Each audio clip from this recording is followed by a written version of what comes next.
ಕರೆದು ಸಂಜಯನ ಧರ್ಮಜನಲ್ಲಿಗವು ಹೋಗಿ ಧರೆಯ ಸೋತವರಿಗವು ಮಗುಳ ಯುದ್ಧದಿ ಸೋಲು ಗೆಲವರಿಯದಿದ್ದರಿಳೆಯ ಹರುಜಗೊಳ್ಳದು ಪಾರ್ಥಿವರಿಗೆ ಯೋಗ್ಯಮಿದಲ್ಲ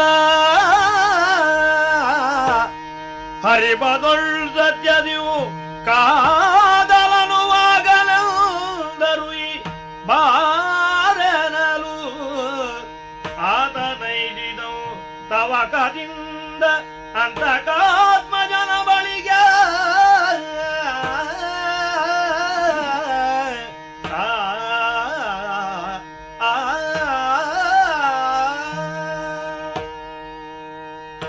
ಸಂಜಯ ಪ್ರಭು, ಇದೆಲ್ಲ ಇದ್ದದ್ದೇ. ಯಾವುದು? ಇಷ್ಟು ದೊಡ್ಡದಾದಂತಹ ಒಂದು ಪಕ್ಷದಲ್ಲಿ ನಮ್ಮವರೇ ಆಗಿದ್ದರೂ ಕೂಡ ಅಭಿಪ್ರಾಯವನ್ನು ಮಂಡಿಸುವಾಗ ವ್ಯತ್ಯಸ್ತವಾದಂತಹ ಅಭಿಮತ ಪ್ರಕಟಣೆ ಆಗದೇ ಇರುವುದು ಅಪರಾಧ ಅಂತ ನನ್ನ ಎಣಿಕೆ. ಬೇಕಾದಷ್ಟು ಚರ್ಚೆ ನಡೆಯಬೇಕು. ಪಕ್ಷದ ಆರೋಗ್ಯಕ್ಕೂ ಬೆಳವಣಿಗೆಗೂ ಅನುಕೂಲ ತಾನೇ. ಯಾಕೆ ಅಂತಂದ್ರೆ ಈ ಹೊತ್ತು ಇಲ್ಲಿ ಕೂಡಿದಂತಹ ಸಭಾಸದರಿಗೆ ಮುಂದೇನು ಎಂಬುದನ್ನು ಕಂಡುಕೊಂಡು ಉತ್ತರಿಸಬೇಕಾಗಿದ್ದಂತಹ ಹೊಣೆಗಾರಿಕೆ ಇದೆ. ಹಾಗಾಗಿ ಅಶ್ವತ್ಥಾಮಾಚಾರ್ಯರೋ, ದ್ರೋಣರೋ, ಕೃಪರೋ, ಕರ್ಣಾದಿ ಪಟುಭಟರೋ ವಾಗ್ವಾದವನ್ನು ಮಾಡಿಕೊಂಡದ್ದು ಇದು ಬೆಳೆಯುತ್ತಿರುವಂತಹ ಒಂದು ಪಕ್ಷಕ್ಕೆ ಅಥವಾ ಸುಸಂಘಟಿತವಾಗಿ ನಾಳೆ ದುಡಿಯಬೇಕಾದಂತಹ ಒಂದು ಪಕ್ಷಕ್ಕೆ ಆರೋಗ್ಯಕಾರಕವಾದಂತಹ ವಾತಾವರಣ ಅಂತ ನಾನು ಮನಗಂಡಿದ್ದೇನೆ. ಖಂಡಿತ ಹೌದು. ಆದ ಕಾರಣ ಇದೇನು ಮಹತ್ವದ್ದಲ್ಲ, ಎಲ್ಲರೂ ಈಗ ಸಮಾಧಾನಿಗಳಾಗಿದ್ದಾರೆ. ಹಾಗಾದ್ರೆ ಮುಂದೇನು ನಿಮಗೆಲ್ಲ ಗೊತ್ತಿದ್ದ ಹಾಗೆ ಕೆಲವಾರು ದಶಕಗಳಿಂದ ಈ ಅಖಂಡವಾದಂತಹ ಸಾರ್ವಭೌಮತ್ವವನ್ನು ಯಾರು ಸ್ವೀಕರಿಸಿ ವಹಿಸಿ ಹೊಣೆ ಅರಿತು ಆಳಬೇಕು ಎಂಬುದು ಸ್ಥಿರವಾದಂತಹ ನಿಲುಮೆಯಲ್ಲಿ ಇಲ್ಲ. ಅದು ಚಕ್ರವರ್ತಿಗಳಾದಂತಹ ಶಂತನುವಿಂದ ಬಳಿಕ ಎಲ್ಲ ಇಚ್ಛಾನುಸಾರ ಹಿರಿಯರ ಕೊಡುಗೆ ಕೆಲವು ಮಕ್ಕಳಿಗೆ, ಆಮೇಲೆ ಅವರಿಂದ ಮತ್ತೊಬ್ಬರಿಗೆ ಕೊಡುಗೆ. ಹೀಗಾಗಿ ನಮ್ಮ ತಂದೆಯಾದಂತಹ ಧೃತರಾಷ್ಟ್ರ ಮಹಾರಾಜರಾಗಲಿ, ಚಿಕ್ಕಪ್ಪನಾದಂತಹ ಪಾಂಡುವೆ ಆಗಿರಲಿ, ಒಂದು ವ್ಯವಸ್ಥಿತವಾದಂತಹ ರೂಪವನ್ನು ಆಡಳಿತದಲ್ಲಿ ತಂದಿಲ್ಲ. ಇಲ್ಲ, ನೀವೆಲ್ಲ ಇಲ್ಲಿದ್ದ ತಿಳಿದಿದ್ದೇವೆ ನಾವು, ಹಳೆ ವ್ಯಕ್ತಿಗಳು. ಏನೇ ಆಗಲಿ, ಕೌರವರಾದಂತಹ ನಮಗೂ ಪಾಂಡವರಿಗೂ ಈ ರಾಜ್ಯದ ಬಗ್ಗೆ ಬಂದಂತಹ ಯಾವ ಅಭಿಪ್ರಾಯ ವ್ಯತ್ಯಾಸ ಇದೆಯಲ್ಲ, ಇದೊಂದು ನಿಲುಗಡೆಯನ್ನು ಕಾಣಬೇಡವೇನು? ಖಂಡಿತ ಕಾಣಬೇಕು. ನಾವೇನೋ ನಮ್ಮ ಕೌಟುಂಬಿಕವಾದಂತಹ ಶ್ರೀಮಂತಿಗೆ, ಅಧಿಕಾರ ಅಥವಾ ಇನ್ನೊಂದು ಮತ್ತೊಂದು ಅಂತ ಜಗಳಾಡಿಕೊಳ್ತೇವೆ. ಅಷ್ಟಕ್ಕೆ ಅಲ್ಲಲ್ಲ, ಅರಸೊತ್ತಿಗೆ ಇರೋದು ಪ್ರಜೆಗಳ ಯೋಗಕ್ಷೇಮ ಚಿಂತನೆಗೂ ಹೌದಲ್ಲ? ಹೌದು. ನಾನು ಯೋಚಿಸ್ತೇನೆ, ಎಷ್ಟೋ ಕೋಟಿ ಕೋಟಿ ಪ್ರಜೆಗಳಿದ್ದಾರೆ ನಮ್ಮ ಈ ಆಡಳಿತವನ್ನು ದೂರದಿಂದ ನೋಡುತ್ತಾ. ಈ ಆಡಳಿತದ ಬಗ್ಗೆ ಭರವಸೆಯನ್ನು ತಾಳಿಕೊಂಡು ಸನ್ಯಾಸವೋ ಗೃಹಸ್ಥಾಶ್ರಮವೋ ಅಂತ ತೀರ್ಮಾನಿಸುತ್ತಾ ಇದ್ದವರು ಅವರಿಗೊಂದು ಭದ್ರತೆಯನ್ನು ಒದಗಿಸಿಕೊಡಬೇಕಾದದ್ದು ಅನಿವಾರ್ಯವಾಗಿದೆ, ಪ್ರಭುತ್ವದ ಹೊಣೆ. ಆದ ಕಾರಣ ಯಾರೇ ಆಗಲಿ, ಕೌರವರಾದ ನಾವಾದರೇನು, ಪಾಂಡವರಾದರೇನು, ಪ್ರಜೆಗಳಿಗಂತೂ ಯಾರು ಆಳುವವರು ಎಂಬುದು ತೀರ್ಮಾನವಾಗಿ ಗೊತ್ತಾಗಬೇಕು. ಹಾಗಾಗಿ ದ್ಯೂತದ ಕಾಲಕ್ಕೆ ಏನೋ ಕೌಟುಂಬಿಕವಾದಂತಹ ನಿರ್ಣಯ ಇತ್ತು. ನಾವು ಗೆದ್ದಿದ್ದೇವೆ ದ್ಯೂತದಲ್ಲಿ. ಆದರೆ ಹಿರಿಯರೆಲ್ಲ ಇದ್ದು ಮರಳಿ ಪಾಂಡವರಿಗೆ ಸೋಲಾಗಲಿಲ್ಲ ಅಂತ ಅವರದ್ದನ್ನು ಅವರಿಗೆ ಒಪ್ಪಿಸಿಕೊಟ್ಟಿದ್ದಾರೆ. ಮರಳಿ ಪಂಥ ಸೋತವರು 12 ವರ್ಷ ವನವಾಸ, 1 ವರ್ಷ ಅಜ್ಞಾತ, ಅದನ್ನು ಅನುಭವಿಸಿ ಬರಬೇಕು ಅಂತ ನನಗೆ ತೋರ್ತದೆ ಸಂಜಯ. 13 ವರ್ಷಾನಂತರದಲ್ಲಿ ಏನು ಎಂಬುದಕ್ಕೊಂದು ನಿರ್ಣಯ ಉಂಟು. ಮರಳಿ ತಮ್ಮದ್ದು ಅವರು ಪಡ್ಕೊಳ್ಬೇಕು. ಹಾಗೆ ಬೇಕು, ಅದು ಅವಶ್ಯವಲ್ಲ. ಪ್ರಥಮ ದ್ಯೂತದಲ್ಲಿ ಏನು ನಾವು ನಿರ್ಣಯಿಸಿಕೊಂಡಿದ್ದೇವೋ ಅದನ್ನು ತಿದ್ದುಪಡಿ ಮಾಡಲಾಗಿದೆ. ಎರಡನೆಯದಕ್ಕೆ ಯಾಕೆ ಮತ್ತೊಂದು ಬದಲಾವಣೆ ತರಬಾರದು? ತರಬಹುದು. ಆದ್ದರಿಂದ ಈ ಆಡಳಿತ ಅನ್ನೋದು ಇದು ಅಲುಗಾಡುತ್ತಾ ಇರುವುದು ಬೇಡ, ಇದಕ್ಕೆ ಸ್ಪರ್ಧೆಯೂ ಬೇಡ. ಯಾವನಾದ್ರೊಬ್ಬ ಇದ್ದಷ್ಟು ಕಾಲ ಅದಕ್ಕಾಗಿ ಹೀಗೆ ಮಾಡೋಣ ಅಂತ ತೀರ್ಮಾನಿಸಿದ್ದೇನೆ. ಹೇಗೆ? ಯುದ್ಧಕ್ಕೆ ಪಾಂಡವರು ನಿರುತ್ಸಾಹಿಗಳೇನೂ ಅಲ್ಲ. ದ್ವಾರಾವತಿಯಲ್ಲೇ ನನಗದು ಅರ್ಥವಾಗಿದೆ. ನಾನಂತೂ ಮೊದಲಿಂದಲೂ ಯುದ್ಧಕ್ಕೆ ಉತ್ಸಾಹಿ. ನೀನು ಹೋಗಬೇಕು, ಎಲ್ಲಿಗೆ? ಉಪಪ್ಲಾವ್ಯಕ್ಕೆ ಹೋಗಬೇಕು. ಧರ್ಮಜನಿಗೆ ಹೇಳಬೇಕು ಏನೆಂದು? ಸೋಲ ಗೆಲುವ ಜಯ ಅಪಜಯ ಹ್ಮ್. ಇದು ಅರಿಯದೆ ಹ್ಮ್. ಯಾವನೇ ಒಬ್ಬ ಸಿಂಹಾಸನಾರೋಹಣ ಮಾಡಕೂಡುದು. ಹ್ಮ್. ಯಾರು ಸೋತಿದ್ದಾರೆ ಯಾರು ಗೆದ್ದಿದ್ದಾರೆ ಅಂತ ಸಾರ್ವಜನಿಕರು ಘಂಟಾಘೋಷವಾಗಿ ಹೇಳಬೇಕು. ಹ್ಮ್. ಗೆದ್ದವರು ರಾಜ್ಯವನ್ನು ಆಳಬೇಕು. ಹ್ಮ್. ನಾವೇನೋ ಮನೆಯಲ್ಲಿ ದಾಯಾದಿಗಳು ಹ್ಮ್. ವಿನೋದಕ್ಕಾಗಿಯೋ ಅಥವಾ ವಿರೋಧಕ್ಕಾಗಿಯೋ ಹ್ಮ್. ಈ ರಾಜ್ಯವನ್ನೆಲ್ಲ ಬೇಕು ಬೇಕಾದಂತೆ ಹಂಚಿಕೊಂಡಿದ್ದೇವೆ. ಹೌದು. ಇನ್ನು ಈ ಅವ್ಯವಸ್ಥೆ ಕೂಡುದು. ಹ್ಮ್. ಕ್ಷತ್ರಿಯನು ರಾಜ್ಯವನ್ನು ಆಳಬೇಕು. ಹ್ಮ್. ಕ್ಷತ್ರಿಯನಿಗೆ ಧರ್ಮ ಏನು ಎಂಬುದನ್ನು ನಾನು ತೀರ್ಮಾನಿಸಿದ್ದಲ್ಲ, ಬಹಳ ಹಿಂದಿನವರೇ. ಹೌದು. ಆದ ಕಾರಣ ಹ್ಮ್. ಹಿರಿಯರಿಂದ ದೇಣಿಗೆಯಾಗಿ ಸಿಕ್ಕುವುದೂ ಬೇಡ ಒಬ್ಬ ಮಗನಿಗೆ ಕುಟುಂಬದಲ್ಲಿ, ಹ್ಮ್. ಅಥವಾ ತಂದೆಗಾಗಿ ಏನನ್ನೋ ತ್ಯಾಗ ಮಾಡಿದ್ದಾನೆ ಎಂಬುದರಿಂದಲೂ ಅವನಿಗೆ ಪ್ರಭುತ್ವ ಬರುವುದು ಬೇಡ. ಹ್ಮ್. ಗೆದ್ದವನಿಗೆ ರಾಜ್ಯ. ಹೌದು. ಆದ ಕಾರಣ ಹ್ಮ್. ಕ್ಷತ್ರಿಯ ಧರ್ಮಕ್ಕನುಸರಿಸಿ, ಹ್ಮ್. ಕೌಟುಂಬಿಕ ಧರ್ಮಕ್ಕನುಸರಿಸಿಕೊಂಡಲ್ಲ, ಹ್ಮ್. ದಾಯಾದಿಗಳ ಧರ್ಮಕ್ಕನುಸರಿಸಿಕೊಂಡಲ್ಲ, ಹ್ಮ್. ನಮ್ಮ ಮಾನಸಿಕವಾದಂತಹ ರಾಗವೋ ದ್ವೇಷವೋ ಇದಲ್ಲ ಇಲ್ಲಿ ಬಂಡವಾಳ. ಹ್ಮ್. ಯುದ್ಧ ಮಾಡಲಿ ಪಾಂಡವರು, ಹ್ಮ್. ಗೆದ್ದವರು ರಾಜ್ಯವನ್ನಾಳಲಿ. ಹ್ಮ್. ಇದು ಕೊನೆಯ ನಿರ್ಧಾರ ಹ್ಮ್. ಹಸ್ತಿನಾವತಿಯಿಂದ, ಹ್ಮ್. ಸಿಂಹಾಸನದ ಕಡೆಯಿಂದ ಹ್ಮ್. ಅಂತ ಯುಧಿಷ್ಠಿರನಿಗೆ ನೀನು ತಿಳಿಸಿ. ಹ್ಮ್. ಯುಧಿಷ್ಠಿರ ಮುಂದೆ ಏನು ತೀರ್ಮಾನಕ್ಕೆ ಬರ್ತಾನೆ ಹ್ಮ್. ಆ ಉತ್ತರವನ್ನು ಇಲ್ಲಿ ತಂದು ಹ್ಮ್. ಒಪ್ಪಿಸಬೇಕಾದಂತಹ ಹೊಣೆ ನೀನು. ಒಳ್ಳೆಯದು ಪ್ರಭು. ಈ ಮಾತಿನದ್ದಾದಂತಹ ಅಂತರಾರ್ಥ ಸಂಪೂರ್ಣ ನಿನಗೆ ಗೊತ್ತಾಗಿದ್ದೀತು. ಹೌದು. ನಾವು ಹುಟ್ಟುವುದಕ್ಕಿಂತ ಮೊದಲೇ ಈ ಹಸ್ತಿನಾವತಿಯ ಆಡಳಿತ ಎಷ್ಟು ಪ್ರಬಲ, ಎಷ್ಟು ಶಿಥಿಲ, ಇದಕ್ಕೆಲ್ಲ ನೀವು ಮೂಕ ಸಾಕ್ಷಿಯಾಗಿದ್ದವರು. ಹೌದು. ಈಗ ಬಾಯಿ ಬಿಟ್ಟು ಸಾಕ್ಷಿ ಹೇಳಬೇಕಾದಂತಹ ಕರ್ತವ್ಯ ನಿಮಗೂ ಇದೆ. ಹ್ಮ್. ತಡ ಮಾಡಕೂಡದು. ಈಗಲೇ ಹೊರಟೆ ಹೋಗಿ ಬರಬೇಕು. ಹೋಗತಕ್ಕದ್ದು.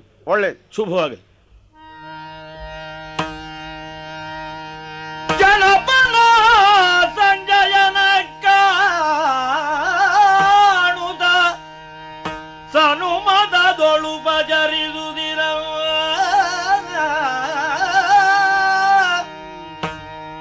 ವನಜದ ಘನಬಲಾಬ್ಧಿಗಿಳಿಯಲು ಕಳೆದು ಯಾಮಿನಿಯ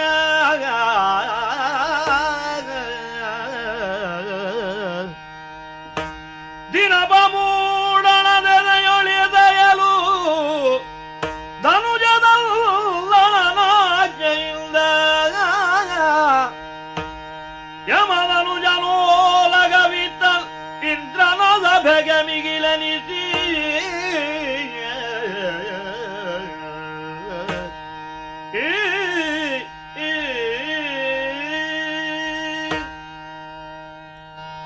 ನಿನ್ನೆ ತಾನೇ ನಮ್ಮಲ್ಲಿಗೆ ಸಂಜೆ ಬಂದಿದ್ದ. ಸೂರ್ಯನು ಅಸ್ತಮಿಸುವ ಕಾಲ ಸನ್ನಿಹಿತವಾಯಿತು ಅಂತ ತಿಳಿದು ಅವನನ್ನು ವಿಶ್ರಾಂತಿಯ ಧಾಮಕ್ಕೆ ಕಳುಹಿಸಿದ್ದೆವು. ಈ ದಿನ ಒಡ್ಡೋಲಗಸ್ತನಾಗಬೇಕಾಗಿದೆ. ಭಗವಾನ್ ಶ್ರೀಕೃಷ್ಣ ಧರ್ಮರಾಜ, ನಿನ್ನ ಕೃಪಾಛತ್ರದಲ್ಲಿ ನೆರಳಿನಲ್ಲಿ ಬದುಕುವಂತಹ ಪಾಂಡವರು ನಾವು. ಸ್ವಾಮಿ, ನಿನ್ನ ಸಂಕಲ್ಪ ದೊಡ್ಡದು. ನನ್ನ ಈ ಸಭೆ ಇಂದ್ರನ ಸಭೆಗೂ ಮಿಗಿಲು ಅಂತ ಕೆಲವರು ಹೇಳುವುದಕ್ಕೂ ತೊಡಗಿದ್ರು. ನೈತಿಕವಾಗಿ ಇದರ ಯೋಗ್ಯತೆ ಹೆಚ್ಚಿದ್ದಿರಬಹುದು, ಇಲ್ಲ ಅಂತ ಹೇಳೋದಿಲ್ಲ. ಆದರೆ ಭೋಗಭಾಗ್ಯ ಸಂಪತ್ತುಗಳೇನೂ ಇಲ್ಲಿ ಇಲ್ಲ. ಈ ಉಪಪ್ಲವ್ಯ ವಿರಾಟನ ಕೊಡುಗೆ. ಆದರೂ ನಿನ್ನ ಕರುಣೆಯಿಂದಾಗಿ ಇಂದಿನ ಈ ಸಭೆಯನ್ನು ಇಂದ್ರನ ಸಭೆಗೆ ಮಿಗಿಲು ಅಂತ ಮಾಡಿಸಿಕೊಡುವಲ್ಲಿ ನೀನೂ ಮುಂದಾಗಬೇಕು ಅಂತ ನಿನ್ನಲ್ಲಿ ಬೇಡಿಕೊಳ್ತಾ ಇದ್ದೇನೆ. ರಾಜೇಂದ್ರ, ಹಾಂ ಸಂಜೆ ಬಂದ ಸುದ್ದಿಯನ್ನು ಹೇಳಿದಾಗಲೇ ನಾನು ನಿನಗೆ ತಿಳಿಸಿದ್ದೆ. ಹಾಂ ಅವನು ಒಬ್ಬ ವ್ಯಕ್ತಿಯಾಗಿ ನಮ್ಮ ಸ್ನೇಹಿತನಾಗಿ ಬಂದಿಲ್ಲ, ಹಾಂ ಕೌರವನಿಂದ ಕಳುಹಲ್ಪಟ್ಟು ಬಂದಿದ್ದಾನೆ. ಹೌದು. ನಮ್ಮನ್ನು ಕಾಣುವ ಹೊತ್ತಿಗೆ ನಾವು ದುರ್ಬಲರು ಎಂಬ ಭಾವ ಅವನಿಗೆ ಉಂಟಾದರೆ ಅದು ಹಾಗೆ ಅಲ್ಲಿ ಹೋಗಿ ತಿಳಿಸಲ್ಪಡ್ತದೆ. ಆದ್ರಿಂದಲೇ ವ್ಯವಸ್ಥೆ ಇರಲಿ ಅಂತ ಹೇಳಿದ್ದು. ನನ್ನ ಮಾತಿನ ಅಕ್ಷರ ಅಕ್ಷರ ನೀನು ಪಾಲಿಸಿದ್ದಿ. ಸಭೆ ಸರ್ವ ಸಭ್ಯರಿಂದ ಉಪಸ್ಥಿತವಾಗಿದೆ. ನಮ್ಮ ಸ್ನೇಹಿತರು ಹಾಗೆ ನಿನ್ನ ಸಹೋದರರು ಎಲ್ಲರೂ ಬಂದು ಸೇರಿದ್ದಾರೆ. ಈಗ ಸಂಜೆಯನ್ನು ಕರೆಸಬಹುದು, ಮಾತಾಡಿಸಬಹುದು. ಕರೆಸಿಕೊಳ್ಳೆ ಸ್ವಾಮಿ. ಹಾಗೆ ಮಾಡು. ಮಹಾನುಭಾವ ಯುಧಿಷ್ಠಿರ, ಹೀಗೆ ಬಾ ಸಂಜಯ. ಸಂತೋಷ. ಕರದಿ ಸಂಜಯನ ಕುಳ್ಳಿರಿದಿ ಧರ್ಮಜ ಕೇಳ್ದ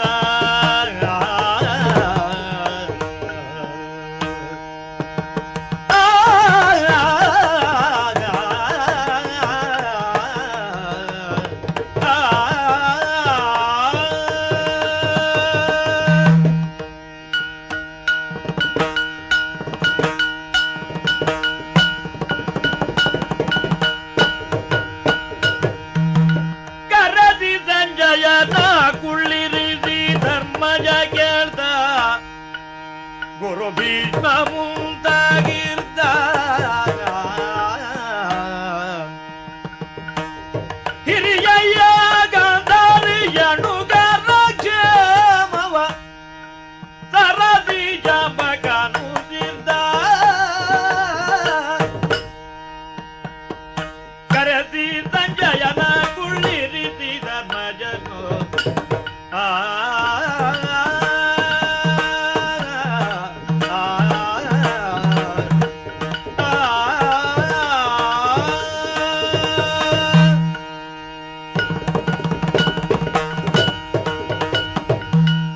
ಸಂಜಯ, ಯುಧಿಷ್ಠಿರ. ನಿನ್ನನ್ನು ಕಂಡು ಹರ್ಷಚಿತ್ತನಾದೆ, ಸಂತೋಷವಾಯಿತು. ಹ್ಮ್ ಬಾಯಾರಿದವನಿಗೆ ಮರುಭೂಮಿ ಪ್ರದೇಶದಲ್ಲಿ ನೀರಿನ ಹಾವಸೆ ಕಂಡಾಕ್ಷಣವೇ ನೀರು ಕುಡಿದಷ್ಟು ಸಂತೋಷ ಅನಿಸುವುದು ಅಂತ ಇದೆಯಂತೆ. ಹ್ಮ್ ನಿನ್ನ ಮುಖಮಂಡಲವನ್ನು ಕಂಡ ಮಾತ್ರದಿಂದಲೇ ಹಸ್ತಿನಾವತಿಯ ಸಮಸ್ತ ಪ್ರಜಾಕೋಟಿಯ ದರ್ಶನ ನನಗಾದ ಹಾಗಾಯಿತು. ಹ್ಮ್ ಬಹಳಷ್ಟು ನಾನು ಸಂತೋಷ ಚಿತ್ತನಾದೆ. ಮಹಾನುಭಾವ, ಹ್ಮ್ ನನ್ನ ಹಿರಿಯಯ್ಯನಾದಂತಹ ಧೃತರಾಷ್ಟ್ರ ಅವರ ಪತ್ನಿಯಾದಂತಹ ಗಾಂಧಾರಿ ದೇವಿ ಹೇಗೆ ಕ್ಷೇಮವೇ? ಎಲ್ಲರೂ ಸೌಖ್ಯ. ಒಂದು ಕಾಲದಲ್ಲಿ ಪ್ರೇಮಾದರಗಳಿಂದ ಸ್ವಾಗತಿಸಿದವರು ಹೌದು. ನಮ್ಮನ್ನು ಆಡಿಸಿದವರು ನಮ್ಮ ಅಜ್ಜ ಭೀಷ್ಮರು. ಹ್ಮ್. ಅವರ ಯೋಗಕ್ಷೇಮವನ್ನು ನಿನ್ನ ಮುಖ್ಯವಾಗಿ ಕೇಳಬೇಕು ಅಂತ ನನಗೆ ಅಪೇಕ್ಷೆ. ಹೇಗಿದ್ದಾರಪ್ಪ? ಆರೋಗ್ಯವಾಗಿದ್ದಾರೆ. ಕೌರವಾದಿಗಳು, ಹ್ಮ್ ಅವನ ಸಹೋದರ ಶತಕ ಹೇಗಿದೆ? ಕ್ಷೇಮವೇ? ಅನಾಮಯವೇ. ಮಹಾನುಭಾವ, ಹ್ಮ್ ಹಿರಿಯರ ಅಮೋಘವಾದ ಸ್ವಾರ್ಥ ತ್ಯಾಗದ ಬಲದಿಂದ ಸಂರಕ್ಷಿಸಲ್ಪಟ್ಟಂತಹ ಗದ್ದುಗೆಗೆ ನಿನ್ನ ಕೊಡುಗೆಯು ದೊಡ್ಡದು. ಹ್ಮ್ ನೀನು ಹೇಗಿದ್ದಿ? ಕ್ಷೇಮ ತಾನೆ? ಇಷ್ಟಿದ್ದೇನೆ. ಕೃತ್ರಿಮದಲ್ಲಿ ಪಾಂಡು ಪುತ್ರರ ಗಾಲಿದಿ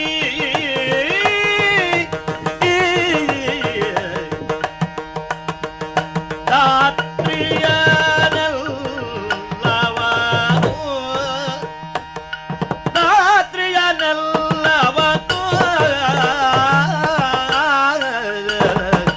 ಶತ್ರುಗಳಿಲ್ಲವೆಂದಾಳುವ ಭೂಬಗೆ ಸ್ವಸ್ಥತೆ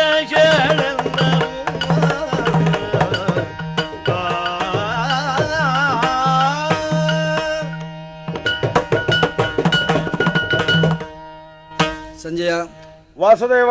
ಹಸ್ತಿನಾವತಿಯಿಂದ ಬಂದ ನಿನ್ನನ್ನು ಕಾಣುವಾಗ ಹ್ಮ್ ನನಗೆ ನೀನು ಕಾಣುತ್ತಿಲ್ಲ. ಹ್ಮ್ ಹಸ್ತಿನಾವತಿಯ ಒಡೆಯ ಕೌರವ ಕಾಣಿಸ್ತಾನೆ. ಹ್ಮ್ ಹ್ಮ್ ನಿನ್ನ ಹಿಂದಿರುವ ಅವನದ್ದಂಥ ವ್ಯಕ್ತಿತ್ವ ಏನೋ ಅದನ್ನು ನೋಡಿದಾಗ, ಅದನ್ನು ಮನಸ್ಸಿನಲ್ಲಿ ಗ್ರಹಿಸಿದಾಗ ಆ ಕುರಿತು ಎರಡು ಮಾತಾಡುವುದು ಅಗತ್ಯ ಅಂತ ತೋರುತ್ತದೆ. ಹಸ್ತಿನಾವತಿಯಲ್ಲಿ ಈ ಹೊತ್ತು ಏನು ನಡೆದಿದೆ ಅಂತ ಕೇಳಿದರೆ ಕೌರವನ ಆಡಳಿತ ನಡೆದಿದೆ. ಹೌದು. ವಿಶಾಲವಾದಂತಹ ಭೂಮಿಯಲ್ಲಿ ನನಗೆ ಶತ್ರುಗಳೇ ಇಲ್ಲ ಎಂಬ ಭಾವದಿಂದ ಅವು ಮೆರೆಯುತ್ತಿರುವುದು ನಮ್ಮ ಅನುಭವಕ್ಕೆ ಬಂದಿದೆ, ಲೋಕ ತಿಳಿದಿದೆ. ಆದರೆ ಈ ಮೆರೆಯುವಿಕೆಗೆ, ಈ ಒಂದು ಸ್ಥಿತಿಗೆ ಅವನು ಬರುವುದಕ್ಕೆ ಯಾವ ದಾರಿಯಲ್ಲಿ ಸಾಗಿದ, ಏನೆಲ್ಲ ಮಾಡಿದ, ಇದನ್ನಂತೂ ಲೋಕ ಮರೆಯುವುದಕ್ಕೆ ಸಾಧ್ಯ ಇಲ್ಲ. ನನಗಂತೂ ಕೌರವನನ್ನು ಗ್ರಹಿಸಿದಾಗ ಎಲ್ಲ ಅದು ನೆನಪಾಗ್ತದೆ. ಅವನ ಜೀವನವೇ ಒಂದು ಕೃತ್ರಿಮ. ಅವನ ವ್ಯವಹಾರದಲ್ಲಿ ನೇರ ಅನ್ನುವುದನ್ನು ನಾವು ಕಂಡದ್ದೇ ಕಡಿಮೆ. ದ್ಯೂತ ಅನ್ನುವುದರ ಮೂಲಕವಾಗಿ ಪಾಂಡವರನ್ನು ಕಾಡಿಗೆ ಕಳುಹಿಸಿದ. ಕೇವಲ ದ್ಯೂತದಲ್ಲಿ ಸೋತವರು ಕಾಡಿಗೆ ಹೋಗಬೇಕು ಎಂಬುದಷ್ಟೇ ಅವನ ಉದ್ದೇಶವಾದರೆ, ಅವಧಿ ಮುಗಿದ ಮೇಲೆ ಹಿಂದೆ ಬಂದಾಗ ರಾಜ್ಯ ಕೊಡಬೇಕಾಗಿತ್ತು. ರಾಜ್ಯ ಕೊಡುವುದಿಲ್ಲ ಎಂಬ ಸಿದ್ಧಾಂತಕ್ಕೆ ಅವನು ಬಂದ ಅಂತಂದ್ರೆ ಅವನ ದ್ಯೂತವೇ ಕೃತ್ರಿಮ ಅಂತ ಆಗ್ತದೆ. ಪಾಂಡುಪುತ್ರರನ್ನು ಸೋಲಿಸಿದೆ, ಅವರನ್ನು ನಿವಾರಿಸಿದೆ, ಇನ್ನು ನನಗೆ ಎದುರಿಲ್ಲ ಅಂತ ಅವನು ಬಾಳುವುದಕ್ಕೆ ಯೋಚನೆ ಮಾಡಿದರೆ ಅಲ್ಲಿ ಅವನದ್ದಾದಂತಹ ಅಹಂಕಾರ, ಅವನದ್ದಾದಂತಹ ವ್ಯಕ್ತಿತ್ವ ಇದು ಪ್ರಶ್ನಾತೀತ ಏನೂ ಆಗುವುದಿಲ್ಲ. ನಾನು ಕೇಳ್ತೀನಿ, ತಾನೇ ತಾನಾಗಿ ಮೆರೆಯುತ್ತಾ ಇರುವಂತಹ ಕೌರವ, ತನಗೆ ಎದುರಿಲ್ಲ ಅಂತ ಮೆರೆಯುತ್ತಾ ಇರುವಂತಹ ಆ ಧಾತ್ರಿಯನ್ನು ಆಳುವಂತಹ ಭೂಪ ಹೇಗೆ ಅದೇ ಮನೋವೃತ್ತಿಯನ್ನು ಬೆಳೆಸಿಕೊಂಡು ಬರ್ತಾ ಇದ್ದಾನೋ, ಚೆನ್ನಾಗಿದ್ದಾನೋ? ಅದೆಲ್ಲಕ್ಕೂ ನಾನು ಇಲ್ಲಿಗೆ ಬಂದದ್ದೇ ಉತ್ತರ. ಸರಿಯಯ್ಯ. ಬಳಿಕ ನಿಮಗಾನಂದ ನಿಮ್ಮೊಡೆಯನೋ ತೊಳಗಳಿಗೆ ತುಗವೇ ನಿರದ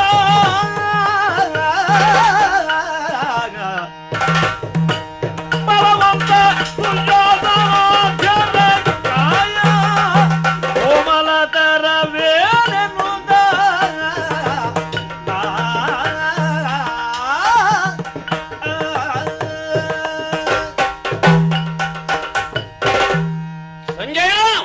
ಭೀಮಸೇನ, ನಿನ್ನೆ ಇಲ್ಲಿಗೆ ಆಗಮಿಸಿದ. ನಿನ್ನಲ್ಲಿ ಮಾತನಾಡುವ ಉತ್ಸಾಹ ನನಗಿತ್ತು. ಆದರೆ ಹಿರಿಯರೆಲ್ಲ ಮಾತನಾಡುವ ಅವಸರದಿಂದಿರುವಾಗ ನಾನೇಕೆ ಎಂದು ಸುಮ್ಮನಾದೆ. ಈಗ ಸಭಾಸ್ಥಾನವನ್ನು ಪ್ರವೇಶಿಸಿದ ನಿನ್ನಲ್ಲಿ ಕೌರವನ ಬಗ್ಗೆ ಕೇಳಬೇಕು ಎಂಬ ಆಶೆ. ನಿನ್ನ ಒಡೆಯನಿದ್ದಾನಲ್ಲ, ಹೌದು, ಆ ದುರ್ಯೋಧನ ಹೇಗಿದ್ದಾನೆ? ಈ ಭೀಮನ ಬಗೆಗೆ ಯೋಚಿಸಿ ಯೋಚಿಸಿ ಅಂಗ ಸಾಧನೆಯನ್ನು ಮಾಡಿ ತೊಡೆಗಳನ್ನು ಚೆನ್ನಾಗಿರಿಸಿಕೊಂಡಿದ್ದಾನೆ.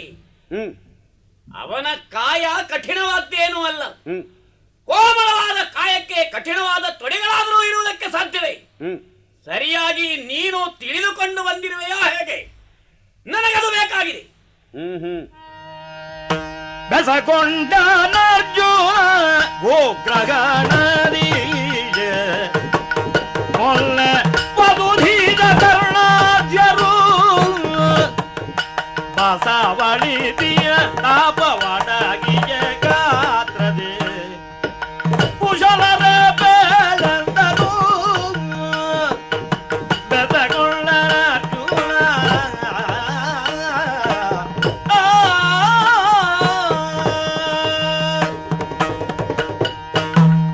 ಸಂಜಯ, ಹ್ಮ್ ಈ ಸಂದರ್ಭದಲ್ಲಿ ಅರ್ಜುನನಿಗೂ ನಿನ್ನಲ್ಲಿ ಒಂದೆರಡು ಮಾತಾಡಬೇಕು ಅಂತ ಅಪೇಕ್ಷೆ ಇದೆ.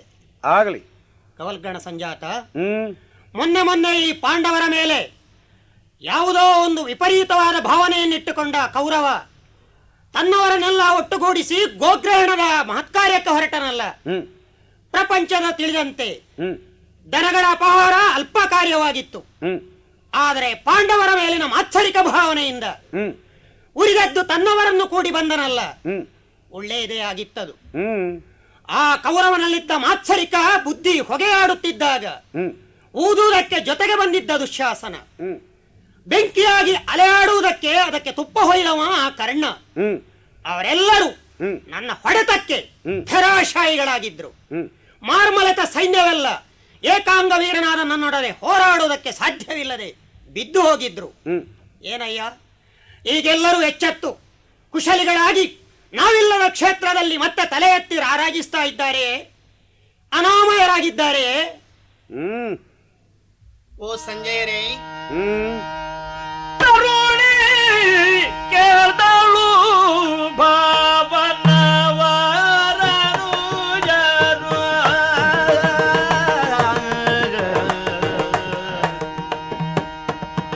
ತರುಣಿ ಕೇಳ್ದಳು ಭಾವನವರನು ಜರು ಸಗ ಚರಕೆ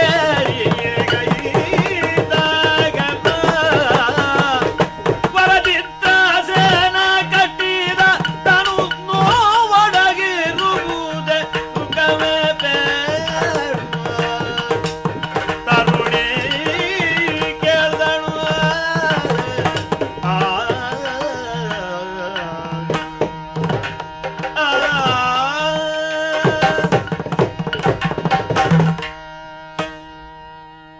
ಸ್ವಾಮಿ ಸಂಜಯರೇ, ಹ್ಮ್ ನಮ್ಮವರೆಲ್ಲ ವಿಧ ವಿಧವಾಗಿ ಕೌರವರ ಯೋಗಕ್ಷೇಮದ ಬಗ್ಗೆ ವಿಚಾರಿಸಿದರು ತಮ್ಮಲ್ಲಿ. ಹ್ಮ್ ನನಗೂ ಹಾಗೆ ನನ್ನ ಭಾವನವರ ಬಗ್ಗೆ ಕೇಳಿ ತಿಳ್ಕೊಳ್ಬೇಕು ಅನ್ನೋ ಆಸೆ ಉಂಟಾಗಿದೆ. ಹ್ಮ್ ಅಂದ್ರೆ ನಾವು ವನವಾಸದಲ್ಲಿರುವ ಆ ಕಾಲ ಹ್ಮ್ ಭಾವನವರು ತಮ್ಮ ವೈಭವ ಸಂಭ್ರಮ ಏನು ಎನ್ನುವುದನ್ನು ನಮಗೆ ತೋರ್ಪಡಿಸುವುದಕ್ಕಾಗಿಯೋ ಅಥವಾ ಪಶುಗಳ ಬಗ್ಗೆ ಅವರಿಗಿದ್ದಂತಹ ಪ್ರೀತಿಯನ್ನು ಪ್ರಕಟಪಡಿಸುವುದಕ್ಕಾಗಿಯೋ ಹ್ಮ್ ಅಲ್ಲಿಗೆ ಬಂದಿದ್ರು. ಹ್ಮ್ ಆ ಸಂದರ್ಭದಲ್ಲಿ ಚಿತ್ರಸೇನನಿಂದ ಬಂಧಿತರಾಗಿ ಬಹಳಷ್ಟು ನೊಂದಿದ್ರು. ಹ್ಮ್ ಕಾಯ ಸಹಿತ ಹೋಗ್ತಿದ್ರೋ ಏನೋ ಸ್ವರ್ಗಕ್ಕೆ, ನಾವೆಲ್ಲ ಬಹುಶಃ ಅಲ್ಲಿ ಅಡ್ಡಿ ಬಂದೆವು. ಹ್ಮ್ ಏನೇ ಆಗ್ಲಿ ಮರಳಿ ಹಸ್ತಿನಾವತಿಯನ್ನು ಸೇರಿದ್ದಾರಲ್ಲ, ಹ್ಮ್ ಅಂದಿನ ಆ ಬಂಧನದ ಬಿಗುವಿನ ನೋವು ಮಾಸಿದೆಯೇ? ಈಗ ಕ್ಷೇಮವಾಗಿದ್ದಾರೆಯೇ? ಹೇಗೆ ಸ್ವಾಮಿ, ತಿಳಿಸಬಹುದೇ? ಹ್ಮ್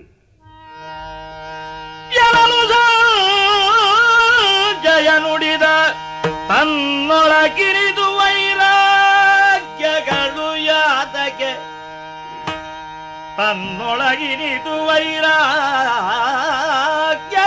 ಯಾತಕ್ಕೆ, ಜನಬನವನಿಯ ಸೋತ ಮೇಲನು ವರದೊಳಾಯುಧದ ಮೊನೆಯೊಳಿಬುದು ಕ್ಷತ್ರಿ ವಂಶದ ಗುಣದ ಪದ್ಧತಿ ಸತ್ಯದಿಂದಲೇ ಸಣದಲನುವಾಗಿರಲಿ ಪೇಳೆನಲೈದೆ ತಾನಿಂದ ಎನಲು ಸಂಜಯ ನುಡಿದ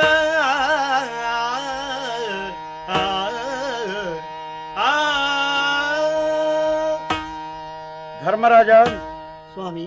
ಉದ್ಯೋಗ ಪರ್ವ ಇದು. ಹೌದು ಉದ್ಯಮಶೀಲನಾಗಿರುವವನು ಕರುಣೆ ಉದ್ವೇಗಗಳಿಗೆ ಒಳಗಾಗಬಾರದು. ಹೌದು ಭಾವವಿವಶನಾಗಿ ಅವನು ಜೀವನ ವ್ಯವಹಾರದಲ್ಲಿ ಮುಂದೆ ಸಾಗ್ತಾನೆ. ಹೆಜ್ಜೆ ಹೆಜ್ಜೆಗೂ ಸೋಲನ್ನೇ ಅನುಭವಿಸ್ತಾನೆ ವಿನಃ ಗೆಲುವನ್ನಲ್ಲ. ಹೌದು ನಿನ್ನ ಬಗ್ಗೆ ಬಹಳಷ್ಟು ನಿರೀಕ್ಷೆ ಇಟ್ಕೊಂಡಿದ್ದವರು ನಾವು. ಹೌದು ನಾವು ಅಂದರೆ ನಾನೊಬ್ಬನೇ. ಹೌದು ಹಾಗಾದರೆ ನಾವು ಅಂತ ಯಾಕೆ ಹೇಳಿದೆ? ನಿನ್ನ ತಂದೆ ದೊಡ್ಡ ತಂದೆ, ಅವರ ಸಮಕಾಲೀನನು ಒಡನಾಡಿಯೂ ನಾನು. ಹೌದು. ಸಾಮಾಜಿಕವಾದ ಸ್ಥಾನಮಾನಗಳಲ್ಲಿ ನಮಗೆ ಭಿನ್ನತೆ ಇದ್ದರು, ಆಂತರಂಗಿಕವಾದ ಸೌಹಾರ್ದ ಸ್ನೇಹಗಳಲ್ಲಿ ನಮ್ಮಲ್ಲಿ ವಿಭಿನ್ನತೆ ಇರಲಿಲ್ಲ. ಸರಿ. ಹಾಗಾದ್ರಿಂದಲೇ ಇಲ್ಲಿಗೆ ನಾನು ಬರುವಾಗ ಏನನ್ನು ನಿರೀಕ್ಷೆ ಮಾಡಿಕೊಂಡಿದ್ದೆ ಅದು ತಲೆ ಕೆಳಗಾಗಿ ಹೋಯಿತು. ಅಯ್ಯ, ಈ ಪಕ್ಷದ ಪ್ರಮುಖನೂ ಪ್ರಧಾನನೂ ನೀನು. ಹೌದು. ನೀನಾಗಲಿ ನಿನ್ನವರಾಗಲಿ ನನ್ನನ್ನು ಹೀಗೆ ಸ್ವಾಗತಿಸ್ತೀರಿ ಅಂತ ನಾನು ಎಣಿಸಿರಲಿಲ್ಲ. ಯಾಕೆ ಗೊತ್ತ? ಕೋಣಕ್ಕೆ ಹುಣ್ಣಾದರೆ ಆಕಳಿಗೆ ಬರ ಎಳೆಯಲಾಗದಲ್ಲ. ಸುಯೋಧನನ ಬಗ್ಗೆ ನಿಮ್ಮವರ ಮನಸ್ಸಿನಲ್ಲಿ ಮೂಡಿರುವ ದ್ವೇಷ, ಈರ್ಷೆ, ಮಾತ್ಸರ್ಯ ಇವುಗಳನ್ನು ಅವನ ದೂತನಾಗಿ ಬಂದಿರುವ ನನ್ನ ಮುಂದೆ ಆಡಿದರೆ ತೋಡಿದರೆ ಫಲವೇನು ಹೇಳು? ಒಂದು ಮಾತು ನಿಮಗೆ ಹೇಳ್ತೇನೆ, ಕುಲ ನಾಲಗೆ ಅರಿಯಿತು. ನಿಮ್ಮ ಮಾತುಗಳಲ್ಲಿರುವ ವೀರ್ಯ, ನಿಮ್ಮ ಮಾತುಗಳಲ್ಲಿರುವ ಶೌರ್ಯ, ನಿಮ್ಮ ಮಾತುಗಳಲ್ಲಿರುವ ವ್ಯಂಗ್ಯ ಪ್ರಯೋಜನಕಾರಿಯಲ್ಲ. ಮಾತು ಕೃತಿಯಾಗಿ ಮೂಡಿದಾಗಲೇ ಮನುಷ್ಯನು ಮಹತ್ವನೆನಿಸಿಕೊಳ್ಳುತ್ತಾನೆ. ಹಾಗಾದರೆ ನೀನಾಗಲಿ ನಿನ್ನವರಾಗಲಿ ಕೇಳಿದ ಮಾತಿನ ವಾಚ್ಯಾರ್ಥ ನನಗೆ ಗ್ರಾಹ್ಯ ಅಲ್ಲ ಅಷ್ಟೇ. ಒಟ್ಟಾರೆ ಎಲ್ಲರೂ ಸುಯೋಧನನ ಕಡೆಯವರ ಕ್ಷೇಮವನ್ನು ವಾಚ್ಯವಾಗಿ ಕೇಳಿದ್ದೀರಿ ನೀವು. ಹಾಗಾದರೆ ವಾಚ್ಯಾರ್ಥ ಅಲ್ಲ, ನಿಮಗೆಲ್ಲರಿಗೂ ವ್ಯಷ್ಟಿಯಾಗಿ ಸುಯೋಧನನ ಬಗ್ಗೆ ಅಂತರಂಗದಲ್ಲಿ ಮೂಡಿರುವ ದ್ವೇಷ, ಈರ್ಷೆಗಳೇ ಅವುಗಳ ವಾಸನೆಯೇ, ಅವುಗಳ ಕಂಪೆ ನಿಮ್ಮ ಮಾತಿನಲ್ಲಿದೆ. ಹಾಗಾಗಿ ಪ್ರಸ್ತುತ ಆ ಬಗ್ಗೆ ಉತ್ತರಿಸುವುದಕ್ಕೆ ನಾನು ಉತ್ತರದಾಯಿ ಅಲ್ಲ. ಇನ್ನೊಬ್ಬ ನಿಮ್ಮಲ್ಲಿ ಒಳಗಿದ್ದು ಹೊರಗುಳಿಯುವ, ಹೊರಗಿದ್ರೂ ಒಳಗೆ ನಡೆಸುವವ ವಾಸುದೇವ, ಅವನ ಬಗ್ಗೂ ಅಷ್ಟೇ ಶ್ರದ್ಧೆಯಿಂದ ನಮಸ್ಕಾರ ಕೊಟ್ಟೇನೆ ವಿನಃ ಬುದ್ಧಿಯಿಂದ ಪ್ರತ್ಯುತ್ತರ ನೀಡಲಾರೆ. ಯಾಕೆ? ನನಗದು ಉದ್ಯೋಗ ಅಲ್ಲ. ಈಗ ನಾನು ಇಲ್ಲಿಗೆ ಬಂದಿರುವುದು ಯಾವನನ್ನು ನೀವು ಪ್ರತಿಕಕ್ಷಿ ಅಂತ ಸ್ವೀಕರಿಸಿ ಒಪ್ಪಿದ್ದೀರಿ, ನಿಮ್ಮ ಸುದೀರ್ಘವಾದ ಜೀವಮಾನದಲ್ಲಿ ಇದು ತನಕದ ನಿಮ್ಮ ಆಯುರ್ಮಾನವನ್ನು, ಯಾರಾತನ ವಿರೋಧವನ್ನು ಸಾಧಿಸುವುದಕ್ಕಾಗಿ ನೀವು ಸವಿಸಿದ್ದೀರಿ ಅಂತ ಸುಯೋಧನನಿಂದ ಆಜ್ಞಪ್ತನಾಗಿ ಬಂದಿರುವ ರಾಜದೂತ ನಾನು. ದೂತನಾದವನ ಕಾರ್ಯವ್ಯಾಪ್ತಿ ಎಷ್ಟು ಅಂತ ಅರಿಯದೇ ಇದ್ದ ಅಜ್ಞ ಅಪ್ರಬುದ್ಧ ರಾಜಕಾರಣಿ ನೀನಲ್ಲ. ಈ ಭರವಸೆಯಿಂದ ನಿನಗೆ ಹೇಳ್ತಾ ಇದ್ದೇನೆ. ಸುಯೋಧನ ಆಡಿದ ಮಾತುಗಳನ್ನೇ ಅನುವಾದ ರೂಪವಾಗಿ ನನ್ನ ನಾಲಿಗೆಯಿಂದ ಹೇಳ್ತೇನೆ. ಜೂಜಿನಲ್ಲಿ ನೀವು ಸೋತಿರಬಹುದು, ಸುಯೋಧನ ಗೆದ್ದಿರಬಹುದು. ಆ ಸೋಲಾಗಲಿ ಈ ಗೆಲುವಾಗಲಿ ನಿರ್ಣಾಯಕವಲ್ಲ.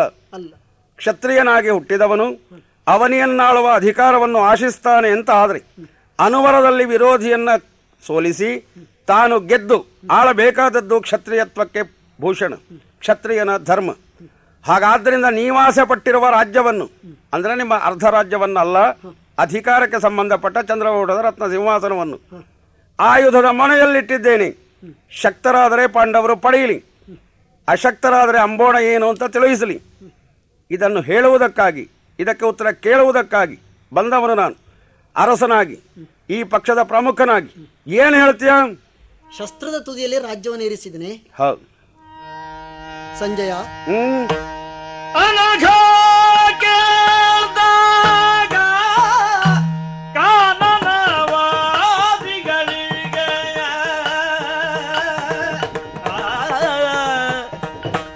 ಕುಂಭಿನಿಯಾಳುವ ಕಡು ಬಲಾಢ್ಯರಲ್ಲಿ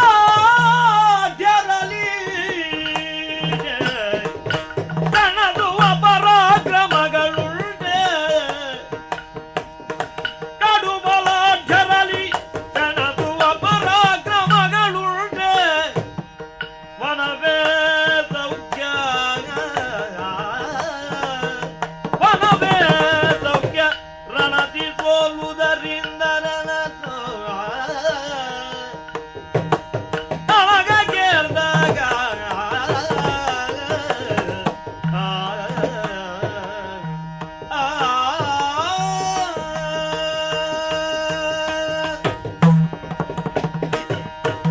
ಸಂಜಯ, ಧರ್ಮರಾಜ. ನಾನು ಅನಘ ಅಂತ ಹೇಳಿಸಿಕೊಳ್ಳುವುದರಲ್ಲಿ ಸಮಾಧಾನ ಪಟ್ಟುಕೊಂಡವನು. ಪಾಪದ ರಾಶಿಯನ್ನು ಹಾಕಿಕೊಳ್ಳಬೇಕು ಎನ್ನುವಂಥ ದುರುದ್ದೇಶ ನನ್ನಲ್ಲಿಲ್ಲ. ಮಹಾನುಭಾವ, ಕಾಡಿನಲ್ಲೇ ನಾವೆಲ್ಲ ಹುಟ್ಟಿದೆವು. ಆ ಬಳಿಕ ವೃಷಾಶ್ವರೇ ಮೊದಲಾದಂತಹ ಮಹರ್ಷಿಗಳೆಲ್ಲ ನಮ್ಮನ್ನು ಹಸ್ತಿನಾವತಿಗೆ ಕರೆತಂದ್ರು. ಭೀಷ್ಮ ದ್ರೋಣಾದಿಗಳೆಲ್ಲ ಸ್ವಾಗತಿಸಿದ್ರು, ಪ್ರೇಮಾದರದಿಂದ ನಮ್ಮನ್ನು ಕಂಡ್ರು. ಆದ್ರೆ ಏನು ಮಾಡೋಣ, ಹೆಚ್ಚು ಕಾಲ ಒಂದೇ ಮಡಿಕೆ ಅನ್ನ ನಮಗೆ ಪಥ್ಯವಾಗದೆ ಹೋಯಿತು. ಆ ಬಳಿಕ ಬೇಡವಾದಂತಹ ವ್ಯವಹಾರಗಳು ಬಹಳಷ್ಟು ನಡೆದವು. ಕೊನೆಗೆ ದ್ಯೂತವೂ ನಡೆಯಿತು. ಸರ್ವಸ್ವವನ್ನು ನಾವು ಕಳೆದುಕೊಂಡೆವು. ಪ್ರಕೃತ ನಾವು ನಿರ್ಗತಿಕರು. ಧನಬಲವಿಲ್ಲ, ಜನಬಲವಿಲ್ಲ, ಸಂಪತ್ತು ಇಲ್ಲ. ಇದ್ರೆ ಒಂದಿಷ್ಟು ನೈತಿಕವಾದಂತಹ ಶಕ್ತಿ ಮಾತ್ರ. ಈ ನೈತಿಕವಾದಂತಹ ಶಕ್ತಿ ಹಿಂಸಾರೂಪದ ಮಹಾಯುದ್ಧಕ್ಕೆ ಸಹಕಾರಿಯಾದೀತೆ, ನಮಗೆ ಬೆಂಬಲವನ್ನು ಕೊಟ್ಟೀತೆ. ನನಗದನ್ನು ಹೇಳುವುದಕ್ಕೆ ಸಾಧ್ಯವಿಲ್ಲ. ಯುದ್ಧ ರೂಪದಲ್ಲಿ ಬರಬಹುದಾದಂತಹ ಸಂಪತ್ತು ಬೇಡ ಅಂತ ತಿಳಿಯುವವ ನಾನು. ಸೆಣಸುವಂತಹ ಪರಾಕ್ರಮ ನಮ್ಮಲ್ಲಿ ಯಾರಿಗಿದೆ? ಯಾರಿಗೂ ಇಲ್ಲ. ಅತಿರಥ ಮಹಾರಥರೆಲ್ಲ ಶತ್ರು ಪಕ್ಷದಲ್ಲಿದ್ದಾರೆ. ಹಾಗಾದರೆ ನಿರ್ಗತಿಕರಾದಂತಹ ಪಾಂಡವರು ಕೌರವರಲ್ಲಿ ಯುದ್ಧವನ್ನು ಮಾಡಿ ಪುನಃ ಸೋಲನ್ನೇ ಅನುಭವಿಸಿ ಕಾಡು ಪಾಲಾಗುವುದಕ್ಕಿಂತ ನನಗೆ ಹೇಗೂ ಅಭ್ಯಾಸ ಉಂಟು ಕಾಡಿನಲ್ಲೇ ಇದ್ದು. ನನ್ನ ಆರೋಗ್ಯಕ್ಕೂ ಸತ್ಯ ಹೇಳ್ತೇನೆ, ಅದು ಹಿಡಿಸ್ತದೆ. ನಮಗೆ ಯುದ್ಧ ಬೇಡ ಅಂತ ನನ್ನ ಎಣಿಕೆ. ಪುನಃ ಯುದ್ಧ ಮಾಡಿ ಪಾಂಡವರು ಸೋತರು ಎನ್ನುವುದಕ್ಕಿಂತ ಮೊದಲೊಮ್ಮೆ ಸೋತಾಯ್ತಲ್ಲ ದ್ಯೂತದಲ್ಲಿ ಸೋತಂತಹ ಪಾಂಡವರು ಕಾಡು ಪಾಲಾದರು ಅಂತ ಊರಿನವರು ಹೇಳಿದ್ರು. ಆದೀತು, ನನಗೆ ಯುದ್ಧ ಬೇಡ ಸಂಜಯ, ಬೇಡ. ಇದಕ್ಕೆ ನಾನು ಏನೂ ಹೇಳಲಾರೆ. ಯಾಕೆಂದರೆ ಅರಸನಾದ ನಿನ್ನ ಅಭಿಪ್ರಾಯ ಪ್ರಶ್ನಾರೂಪವಾಗಿದೆ. ಅದಕ್ಕೆ ಉತ್ತರ ನನ್ನಲ್ಲಿ ಇಲ್ಲ. ನಳಿನಾಕ್ಷ ನಗುದ ಕೌರವ ಜಾತಿವ ತಂದಗಳ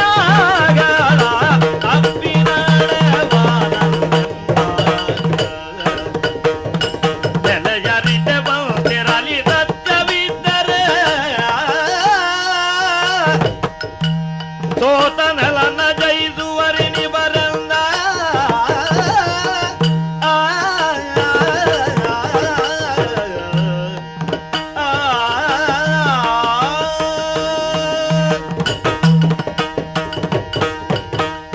ಸಂಜಯ, ವಾಸುದೇವ, ನಿನ್ನ ಮನಸ್ಸು ನೋಯುವಷ್ಟು, ನಿನ್ನ ತಲೆ ತುಂಬುವಷ್ಟು ಈ ಕಡೆಯಿಂದ ಆಕ್ಷೇಪಗಳು ಬಂದಿದ್ದಾವೆ, ಪ್ರಶ್ನೆಗಳು ಬಂದಿದ್ದಾವೆ. ಆದರೆ ನಿನಗೆ ಗೊತ್ತು ಆ ಗುರಿ ನೀನಲ್ಲ ಅಂತ. ಹಾಗಾಗಿ ನಾನು ನೋಯುವ ಸ್ವಭಾವದವನು ಅಲ್ಲ. ಏನಿದ್ರು ಇಷ್ಟೆಲ್ಲ ಕೇಳಬೇಕಾಯ್ತಲ್ಲ ಅಂತ ನೀನು ಯೋಚಿಸ್ತೀಯಾದ್ರೆ ನಿನಗೆ ನಾನು ಒಂದು ಮಾತು ಹೇಳಬೇಕು. ಕೌರವನಿಂದ ಕಷ್ಟಪಟ್ಟಂತಹ ಪಾಂಡವರಿಗೆ, ಕೌರವನ ಅನ್ಯಾಯವನ್ನು ಕಂಡಂತಹ ನಮಗೆ ಅವನ ಕುರಿತು ಸದಿಚ್ಛೆಯಿಂದ ಏನು ಹೇಳುವುದಕ್ಕೂ ಉಳಿದಿಲ್ಲ. ಅವನ ಕ್ಷೇಮವನ್ನು ಕೇಳುವಾಗಲೂ ಅದೇ ವ್ಯಂಗ್ಯದಿಂದ ನಾವು ಕೇಳಬೇಕಾಯಿತು. ಆದ್ರೆ ಈಗ ನಿರ್ಣಾಯಕ ಹಂತಕ್ಕೆ ನಾವು ಬಂದು ನಿಂತ ಹಾಗುಂಟು. ಈತನಂತೂ ವಿರಾಗಿಯಂತೆ ಮಾತಾಡ್ತಾ ಇದ್ದಾನೆ. ನಾನು ನಿನಗೆ ಹೇಳ್ತೇನೆ, ಎಲ್ಲಿಯವರೆಗೆ ನಾನು ಇಲ್ಲಿದ್ದೇನೋ ಅಲ್ಲಿವರೆಗೆ ಏನಾಗಬೇಕೋ ಅದೇ ಆಗ್ತದೆ. ಏನು ಮಾಡಬೇಕೋ ಅದನ್ನು ನಾನು ಮಾಡಿಯೇ ಮಾಡಬೇಕಾಗ್ತದೆ. ಸಂಜಯ, ಈ ಭೂಮಿಯಲ್ಲಿ ನನ್ನದಾದಂತಹ ದಾರಿಯೇ ಸರಿ. ನಾನೇ ಒಬ್ಬ ಶುದ್ಧ ಕ್ಷತ್ರಿಯ. ನನ್ನ ವ್ಯವಹಾರಕ್ಕೆ ಸರಿಯಾದಂತಹ ಧರ್ಮ ಸ್ವರೂಪ ಅಂತ ಕೌರವ ತಿಳಿದಿದ್ರೆ ಆ ಮಾತಿನ ಅರ್ಥ ಎಷ್ಟು ಅಂತ ನಮಗೆ ಗೊತ್ತಿದೆ. ಏನವನ ಕ್ಷತ್ರಿಯತ್ವ, ಏನವನ ಧಾರ್ಮಿಕತೆ, ಅವನ ಜೀವನದಲ್ಲಿ ಎಷ್ಟು ಅದನ್ನು ಅಳವಡಿಸಿಕೊಂಡಿದ್ದಾನೆ, ಇತರರಿಗೆ ಎಷ್ಟು ಆದರ್ಶವಾಗಿದ್ದಾನೆ, ಬಿಡಾ ಮಾತು. ನಾನಿಷ್ಟು ಹೇಳ್ತೇನೆ, ಸತ್ಯ ಅಂತ ಒಂದಿದೆ, ಧರ್ಮ ಅಂತ ಒಂದಿದೆ. ಅದಕ್ಕೆ ಸರಿಯಾಗಿ ನಡೆದವರು ಬದುಕಿದ್ದಾರೆ, ಬಾಳಿದ್ದಾರೆ. ಅದನ್ನು ಬಿಟ್ಟು ಏನೋ ಮಾಡಿಕೊಂಡು ನಾವು ಸತ್ಯಾತ್ಮರು ಅಂತ ಬಾಯಿಂದ ಹೇಳಿಕೊಂಡವರು ಹಾಳಾಗಿ ಹೋಗಿದ್ದಾರೆ. ಧರ್ಮಾತ್ಮರಾದಂಥ ಪಾಂಡವರು ಇದುವರೆಗೆ ಧರ್ಮಕ್ಕೆ ಸರಿಯಾಗಿ ನಡೆದು ವಿಶ್ವದಲ್ಲಿ ಮಾನ್ಯತೆಯನ್ನು ಪಡೆದದ್ದು ಹೌದಾದರೆ, ವನವಾಸ ಅಜ್ಞಾತವಾಸಗಳನ್ನು ಪೂರೈಸಿದ್ದು ಹೌದಾದರೆ, ಅದು ದೌರ್ಬಲ್ಯದಿಂದ ಅಲ್ಲ, ಅವರದಂತಹ ಸದ್ಯೋಗ್ಯತೆಯಿಂದ. ಆ ಯೋಗ್ಯತೆ ಅಷ್ಟಕ್ಕೆ ಮಾತ್ರ ಸೀಮಿತ ಅಲ್ಲ. ಇದನ್ನು ನೀನು ಕೌರವನಿಗೆ ಹೇಳಬೇಕು. ಪರಾಕ್ರಮಶಾಲಿಗಳಾಗಿ ತಮ್ಮ ಹಕ್ಕಿನ ರಾಜ್ಯವನ್ನು ಮತ್ತೆ ಪಡೆದು ಅವರು ಸುಖವಾಗಿ ರಾಜ್ಯಭಾರ ಮಾಡ್ತಾರೆ. ನಾ ಮಾಡಿಸ್ತೇನೆ, ನಾನು ಹೇಳಿದ ಮಾತು ಅಂತ ಇದನ್ನು ಪ್ರತ್ಯೇಕ ಅವನಿಗೆ ಹೇಳು. ಒಳ್ಳೆ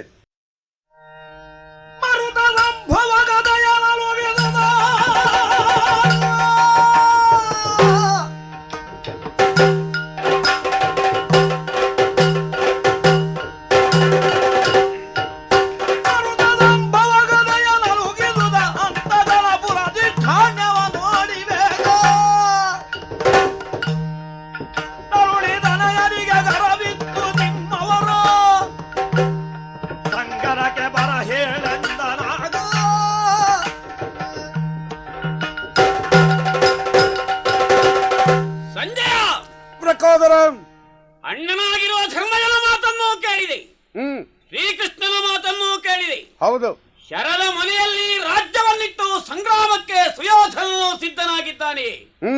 ನನ್ನ ಕೈಯಲ್ಲಿರುವ ಗದೆ ಇದು ಭೂಷಣಕ್ಕಲ್ಲ, ಇದನ್ನು ತಿರುಗಿಸುವುದನ್ನು ಚೆನ್ನಾಗಿ ಬಲ್ಲೆ. ಕೌರವನು ಯುದ್ಧಾಸಕ್ತನಾಗಿ ಬರುವಾಗ ಅವನ ಹೆಂಡತಿ ಮಕ್ಕಳಿಗೆ ವಿಷವನ್ನಿತ್ತು, ಆಮೇಲೆ ಸಮರ ಸಿದ್ಧತೆಯನ್ನು ಮಾಡಿಕೊಂಡು ಬರಲಿ.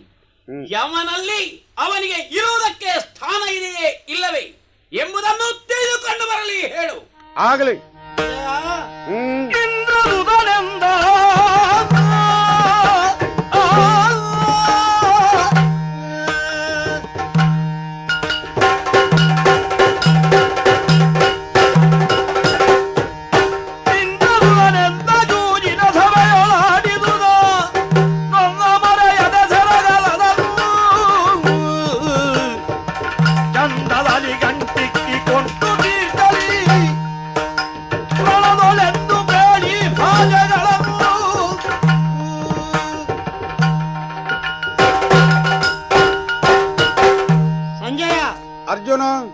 ದುರ್ಯೋಧನನು ಕಪಟ ದ್ಯೂತವನ್ನು ಹಮ್ಮಿಕೊಂಡಿರಬಹುದು.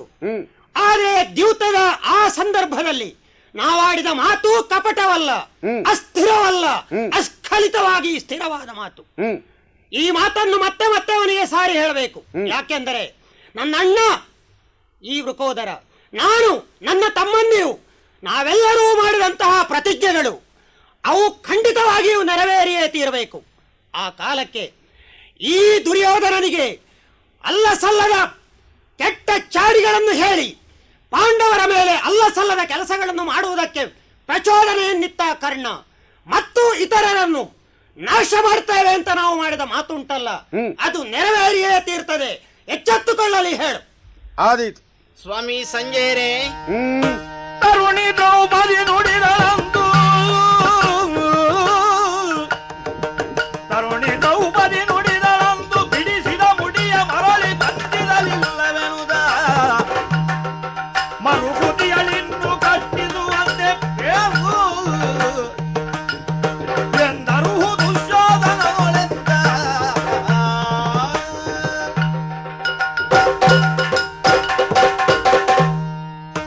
ಸ್ವಾಮಿ, ಒಮ್ಮೆ ನನ್ನನ್ನು ಚೆನ್ನಾಗಿ ಗಮನಿಸಿ.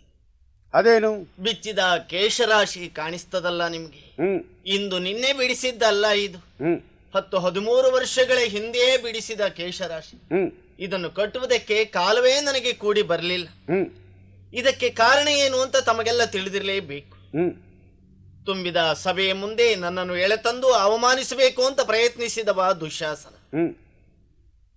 ಆ ಕೇಶರಾಶಿಯನ್ನು ಕಟ್ಟುವುದಕ್ಕೆ ಹೇಗೆ ಎನ್ನುವ ಬಗ್ಗೆ ಶಪಥವೂ ನಡೆದಿದೆ ನಮ್ಮವರಿಂದ. ಆದ್ದರಿಂದ ಈ ಬಗ್ಗೆ ದುಶ್ಯಾಸನಿಗೆ ಒಮ್ಮೆ ತಾವು ಎಚ್ಚರಿಸಬೇಕು. ಬಿಚ್ಚಿದ ತಲೆಗೂದಲನ್ನು ಇನ್ನೂ ದ್ರೌಪದಿ ಕಟ್ಟಿಲ್ಲ, ಕಟ್ಟುವ ಕಾಲ ಎಂದು ಬಂದೀತೋ ಅಂತ ಕಣ್ಣೀರು ಮಿಡಿಯುತ್ತಾ ಇದ್ದಾಳೆ. ಆದ್ದರಿಂದ ನಿನ್ನ ಸಹಕಾರ ಅವಶ್ಯವಂತೆ ಅಂತ ಹೇಳ್ಬೇಕು ತಾವು. ಸಂಜಯರೇ,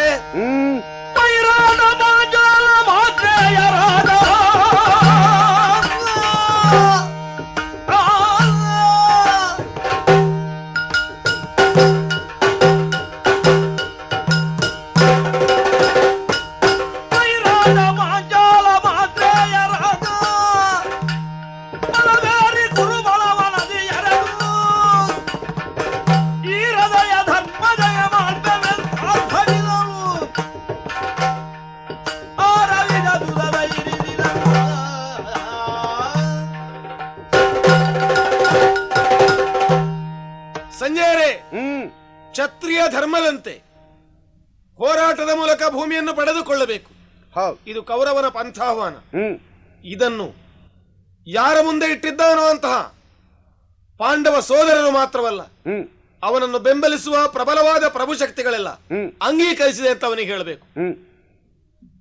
ವಿರಾಟ, ಪಾಂಚಾಲರೇ ಮೊದಲಾದ, ಸೃಂಜಯರೇ ಮೊದಲಾದ ಮಿತ್ರವರ್ಗದವರು ಪಾಂಡವರ ಜೀವಕ್ಕೆ ಜೀವ ಕೊಟ್ಟು ಹೋರಾಡುವುದಕ್ಕೆ, ಧರ್ಮರಾಜನಿಗೆ ಈ ಭೂಮಿಯನ್ನು ಸ್ಥಿರವನ್ನಾಗಿಸುವುದಕ್ಕೆ, ಮತ್ತೊಮ್ಮೆ ಕೌರವನ ದುರಾಡಳಿತ ಈ ಪ್ರಪಂಚಕ್ಕೆ ಬಾರದ ಹಾಗೆ ಎಚ್ಚರದಿಂದ ಕಾಯುವುದಕ್ಕೆ, ಅದಕ್ಕಾಗಿ ಪ್ರಾಣವನ್ನು ಪಣವಿಟ್ಟು ಹೋರಾಡುವುದಕ್ಕೆ ಸಿದ್ಧರಾಗಿ ಅವನ ಮಿತ್ರಬಲ ಸಂಪೂರ್ಣವಾಗಿ ಅವನ ಬೆಂಬಲಕ್ಕುಂಟು ಎನ್ನುವುದನ್ನು ಎಚ್ಚರಿತುಕೊಳ್ಳುವಂತೆ ಕೌರವನಿಗೆ ಹೇಳಿ. ಧರ್ಮರಾಜ, ಸಂಜಯ, ಏನಯ್ಯ ಗದ್ದಲ ಗಲಾಟೆ ಆಯ್ತೇ ವಿನಃ ನಿರ್ದಿಷ್ಟವಾದ ಒಂದು ಉತ್ತರ ನಮಗೆ ಸಿಕ್ಲಿಲ್ಲಲ್ಲ. ಕಾರ್ಯವ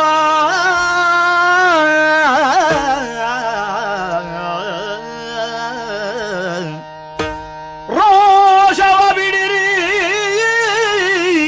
ರೋಷವ ಬಿಡಿರಿ, ಗುಣ ಮುಂದಿರ್ಪುದೆನುದ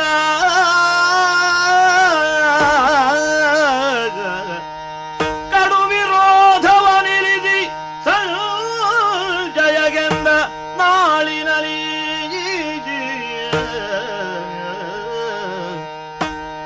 ಕಡುಗವಾಗಲಿ ನೀತಿಯಾಗಲಿ ಒಡೆಯ ಲಕ್ಷ್ಮೀ ರಮಣನೈದಗ ಕೊಡವಿ ಬಗೆ ಬೇಳನಲು ನಡೆದ ಮುರಾರಿಗಭಿನಮಿತಿ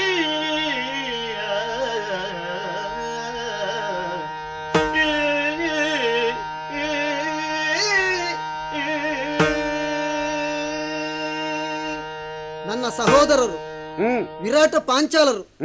ಛೇ, ಯಾಕೆ ಇಷ್ಟು ಸಿಟ್ಟುಗೊಳ್ತೀರಿ? ಶಾಂತಿ ಪ್ರಿಯರಾಗಿಯೇ ಬಾಳಿ ಬದುಕುವವರು ನಾವೆಲ್ಲ. ಯಾಕೆ ಯಾಕೆ ಸಿಟ್ಟಿನ ಕೈಗೆ ಬುದ್ಧಿ ಕೊಡ್ತಾ ಇದ್ದೀರಿ?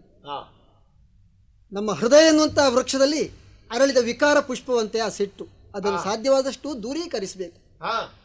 ನಾವು ಉರಿದು ಬಿದ್ದೆವು ಅಂತಾದ್ರೆ ಸಂಜೆಯ ಅಪಾರ್ಥ ಕಟ್ಟಿಕೊಳ್ಳುವುದಕ್ಕೂ ಸಾಧ್ಯತೆ ಉಂಟು. ಈಗಿಂದೀಗಲೇ ಕೌರವನ ಪಂಥಾವಾನವನ್ನು ಎದುರಿಸಿ ನಾವು ಸೈನ್ಯವನ್ನು ನಡೆಸಿ ಅವನನ್ನು ಮರ್ದಿಸಿದ್ರೆ ಹೇಗೆ? ಸರಿ, ನಿಮ್ಮ ಈ ಅಭಿಪ್ರಾಯವನ್ನು ನಾನು ಒಪ್ಪಿಕೊಳ್ಳುವವನೇ. ಆದರೆ ಒಂದು ಸಭೆ, ಒಂದು ಕ್ರಮ ಅಂತ ಇದ್ದ ಮೇಲೆ ನ್ಯಾಯೋಚಿತವಾದಂತಹ ರೀತಿಯಲ್ಲಿ ಅದನ್ನು ನಾವು ಮುನ್ನಡೆಸಬೇಕೇ ಹೊರತು ಎಲ್ಲರೂ ಉದ್ರೇಕ ಪರಿಸ್ಥಿತಿಯನ್ನೇ ನಿರ್ಮಿಸಿದ್ರಿ ಅಂತಾದರೆ ಬಂದ ಸಂಜೆ ಏನು ತಿಳ್ಕೊಂಡಾನು ಅಂತ ಒಂದಿಷ್ಟು ನೀವು ಗಮನ ಹರಿಸಬೇಕೋ ಬೇಡವೋ. ಕಾರ್ಯವನ್ನು ಕೆಡಿಸಬಾರದು, ರೋಷವನ್ನು ಬಿಡಬೇಕು ಅಂತ ನಿಮ್ಮಲ್ಲಿ ಅಂಗಲಾಚಿ ಬೇಡಿಕೊಳ್ತೇನೆ. ನಿಮ್ಮ ಅಭಿಪ್ರಾಯಗಳಿಗೆ ನಾನು ವಿರೋಧಿ ಆಗಿದ್ದೇನೆ ಅಂತ ತಿಳಿಬೇಡಿ. ನೀವೆಲ್ಲ ಅಂದ ಹಾಗೆ. ಆದರೂ ಸಾಧ್ಯವಾದಷ್ಟು ನ್ಯಾಯದ ಕ್ರಮದಲ್ಲೇ ಮುನ್ನಡೆಯುವುದಕ್ಕೆ ನಾವೆಲ್ಲ ಪ್ರಯತ್ನ ಪಡೋಣ. ಸಂಜಯ, ಧರ್ಮರಾಜ, ಹೃದಯದ ಅಳಲನ್ನು ತೋಡಿಕೊಳ್ಳುವಲ್ಲಿ ಒಂದಿಷ್ಟು ವ್ಯಂಗ್ಯ, ಒಂದಿಷ್ಟು ಕ್ರೋಧ, ಒಂದಿಷ್ಟು ಈರ್ಷ್ಯೆ, ಮತ್ಸರ ಇವೆಲ್ಲ ಪ್ರಕಟ ಆದ ಹಾಗೆ ನಿನಗೆ ಕಾಣಬಹುದು. ಆದರೆ ನಿನ್ನ ಮೇಲೆ ನನ್ನ ಸಹೋದರರು ಉಳಿದವರೆಲ್ಲ ಹರಿಹಾಯ್ದು ಬಿದ್ದಿದ್ದಾರೆ ಅಂತ ನೀನು ಭಾವಿಸಬಾರದು. ವ್ಯಾಧ ಹುಲ್ಲೆಯನ್ನು ಪೀಡಿಸುವಂತೆ ಇವರೆಲ್ಲ ಪೀಡಿಸುವುದಕ್ಕೆ ಮುಂದಾಗಿದ್ದಾರೆ ಅಂತ ನೀನು ಅಪಾರ್ಥ ಮಾಡಿಕೊಳ್ಬಾರ್ದಯ್ಯ. ನಮ್ಮ ಜೀವನದಲ್ಲಿ ಇದೆಲ್ಲ ಸ್ವಾಭಾವಿಕ. ನನ್ನ ಮುಖ ನೋಡಿ ಇದನ್ನೆಲ್ಲ ನೀನು ಮರೀಬೇಕು. ಆಗ್ಲೇ ಮುಂದೇನು ಅಂತ ನಮಗೊಂದು ಉತ್ತರ ಬೇಕು ತಾನೆ. ಯುದ್ಧ ಮೂಲಕವಲ್ಲದೆ ರಾಜ್ಯವನ್ನು ಕೊಡುವುದಿಲ್ಲ ಅಂತ ಹೇಳಿ ಕಳಿಸಿದ್ದಾನಲ್ಲ ನಿರ್ಣಯ. ಅಯ್ಯೋ, ಏನು ಅನ್ನಬೇಕು? ಯುದ್ಧ ಬೇಡ ಬೇಡ ಅಂತ ಅನ್ನುವ ನಾನು, ಸಂಗರವ ಬಯಸುವ ನೃಪನ ಧರಣಿ ನುಂಗುವಳು ಅಂತ ತಿಳಿದವ ನಾನು. ಯಾವನು ಯುದ್ಧ ಪ್ರಿಯನಾಗುತ್ತಾನೋ ಅವನನ್ನು ಈ ಭೂಮಿಯೇ ನುಂಗುತ್ತಾಳಂತೆ. ಅಂಥ ಯುದ್ಧ ನನಗೆ ಬೇಡವಾಗಿತ್ತು. ಇದು ನನ್ನ ಅಂಬೋಣ. ಆದರೆ ಏನು ಮಾಡೋಣ, ಪರಿಸ್ಥಿತಿ ನಾನು ಹೇಳಿದಂತಿಲ್ಲ, ಕೈ ಮೀರಿದೆ. ರಾಜ್ಯವನ್ನು ಯುದ್ಧದ ಮೂಲಕವೇ ಕೊಂಡುಕೊಳ್ಳಿ ಪಾಂಡವರು ಅಂತ ಹೇಳಿ ಕಳಿಸಿದ್ದಾನಲ್ಲ, ಈ ಬಗ್ಗೆ ನಮ್ಮಲ್ಲೇ ನಾವು ಒಂದು ಒಮ್ಮತಕ್ಕೆ ಬರಬೇಕಾಗಿದೆ. ಒಂದಿಷ್ಟು ಕಾಲಾವಕಾಶ ಅಂತ ಬೇಕು. ಶ್ರೀಕೃಷ್ಣನ ಮುಂದೆ ಈ ಅಭಿಪ್ರಾಯವನ್ನು ಇರಿಸಿ ಅವನ ಸಲಹೆ ಸೂಚನೆಗಳನ್ನು ಎಲ್ಲ ಕೇಳಿ ಆ ಬಳಿಕ ಕಾರ್ಯಪ್ರವರ್ತನ ಆಗಬೇಕು ಅಂತ ನನ್ನ ಹಿರಿದಾಸೆ. ಆದ್ದರಿಂದ ಯುದ್ಧವಾಗಲಿ ಸಂಧಿಯೇ ಆಗಲಿ ನಾಳಿನ ದಿನ ಈ ಪ್ರಪಂಚವನ್ನೇ ಒಂದು ಮಾಡಬಲ್ಲಂತಹ ಭಗವಂತನಲ್ಲಿ ನಾನು ಹೇಳಿ ಕಳಿಸುವುದಕ್ಕಿದ್ದೀನಿ. ಅಷ್ಟರವರೆಗೆ ಸಾವರಿಸಬೇಕು ಅಂತ ನಿನ್ನಲ್ಲಿ ಕೇಳಿಕೊಳ್ತೇನೆ. ಒಳ್ಳೆ ವಾಸುದೇವ, ಸಂಜಯ, ಪ್ರತ್ಯೇಕ ನಾನು ನೀನು ಭೇಟಿಯಾದದ್ದಿದ್ರೆ ಏನೋ ಹೇಳಬೇಕಿತ್ತು, ಹೇಳಬಹುದಿತ್ತು. ಆದರೆ ಇದು ಸ್ಥಳವೂ ಅಲ್ಲ, ಕಾಲವೂ ಅಲ್ಲ. ಸರಿ, ಆದರೆ ಒಂದು ಸತ್ಯ ನನ್ನ ಅನುಭವ ಸ್ವಾಮಿ. ಏನು ಹೇಳು? ನಮ್ಮ ನಾಯಕನಾದ ಸುಯೋಧನನೊಬ್ಬನೇ ಯುದ್ಧವನ್ನು ಆಶಿಸುವವನು, ಮಿಕ್ಕುಳಿದವರು ನಿರೋಧಿಸುವವರು. ಇಲ್ಲಿ ಹಾಗಲ್ಲ. ಧರ್ಮರಾಜನ ಒಬ್ಬ ಯುದ್ಧವನ್ನು ವಿರೋಧಿಸುವವ, ಮಿಕ್ಕುಳಿದವರೆಲ್ಲವರು ಆಶಿಸುವವರು. ಖಂಡಿತ ಹೌದು. ಏನೋ ಅವನ ಮಾತನ್ನು ಉತ್ತರ ಅಂತ ಒಪ್ಪಿ ಇದನ್ನು ನಮ್ಮ ಒಡೆಯನಿಗೆ ಹೇಳುವುದಕ್ಕಾಗಿ ನಾನು ಹೊರಡುವ ಮೊದಲು ಒಮ್ಮೆ ನಿನ್ನ 2 ಕಾಲು ಮುಟ್ಟಿ ನಮಸ್ಕರಿಸಲೇ? ನಿನ್ನ ಭಾವನೆ ಹಾಗಿದ್ರೆ ಅದಕ್ಕೆ ನಮ್ಮ ವಿರೋಧ ಏನೂ ಇಲ್ಲ. ಹೋಗಿ ಬಾ, ನಾಳೆ ಕಾಣೋಣ. ಒಳ್ಳೆ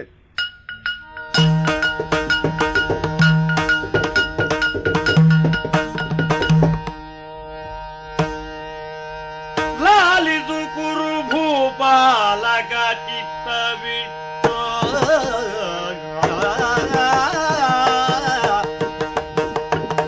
ಶೀಲ ಧರ್ಮ ಜನ ವಾರ್ತೆಯ ಕಿವಿಗೊಟ್ಟು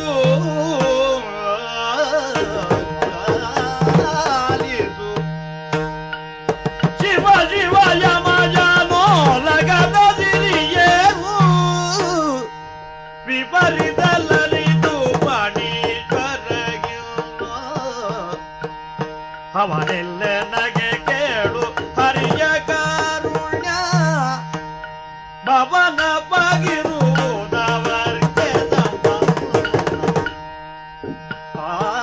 ಲಾಲಿದು ಗುರುಭೂಪಲಗ ಚಿತ್ತವಿಟ್ಟು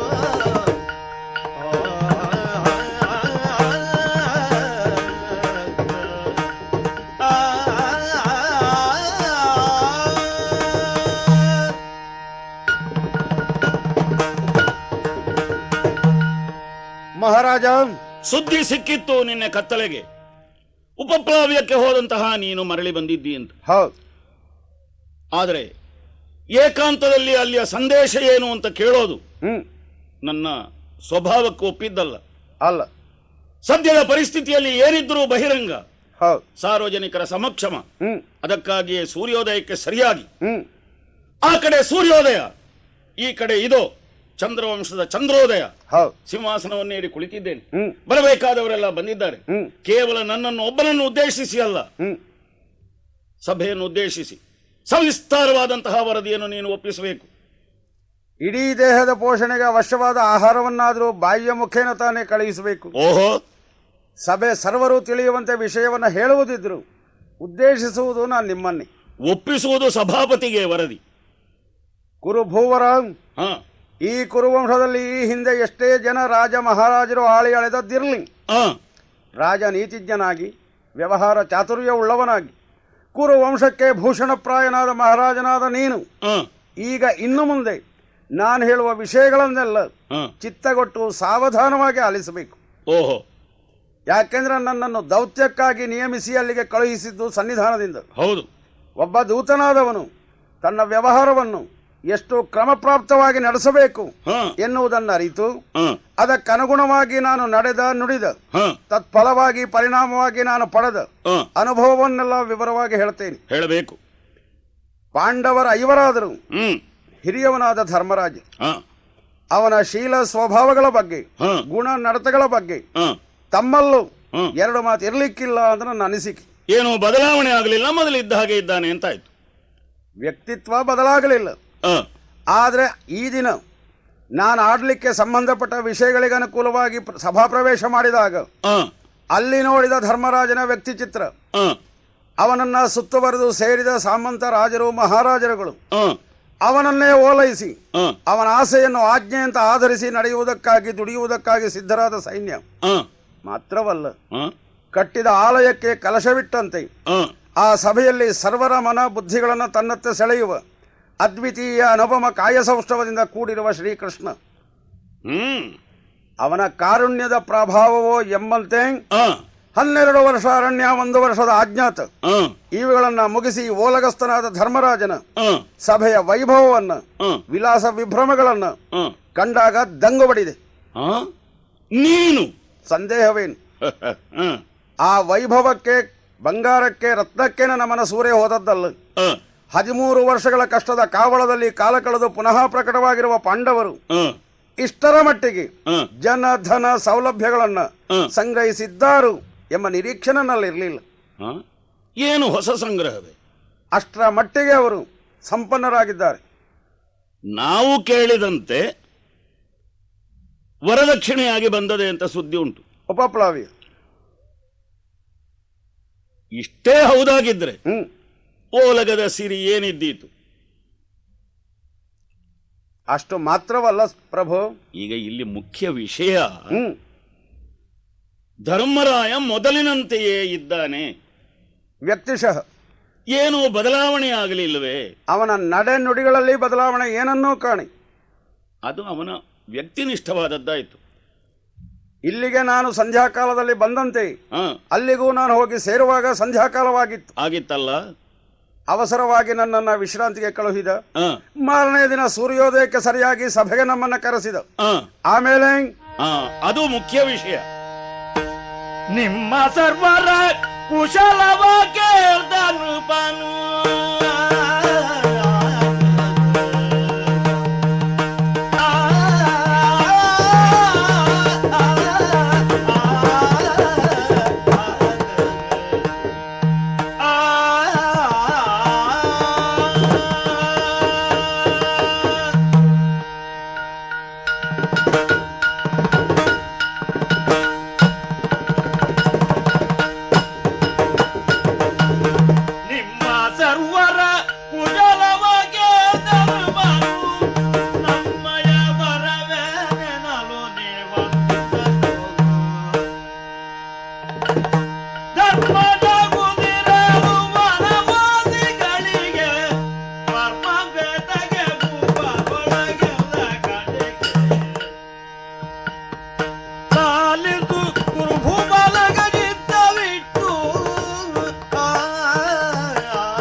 ಸೂರ್ಯೋದಯದ ಸಭೆಯಲ್ಲಿ ಹ. ಸಭ್ಯ ನಿಯಮಗನುಗುಣವಾಗಿ ನಮ್ಮನ್ನು ಸ್ವಾಗತಿಸಿ ಕುಳ್ಳಿರಿಸಿ ಬಂದ ಕಾರ್ಯವೇನು ವಿಶೇಷವೇನು ಅಂತ ಕೇಳುವ ಮೊದಲು ಹ.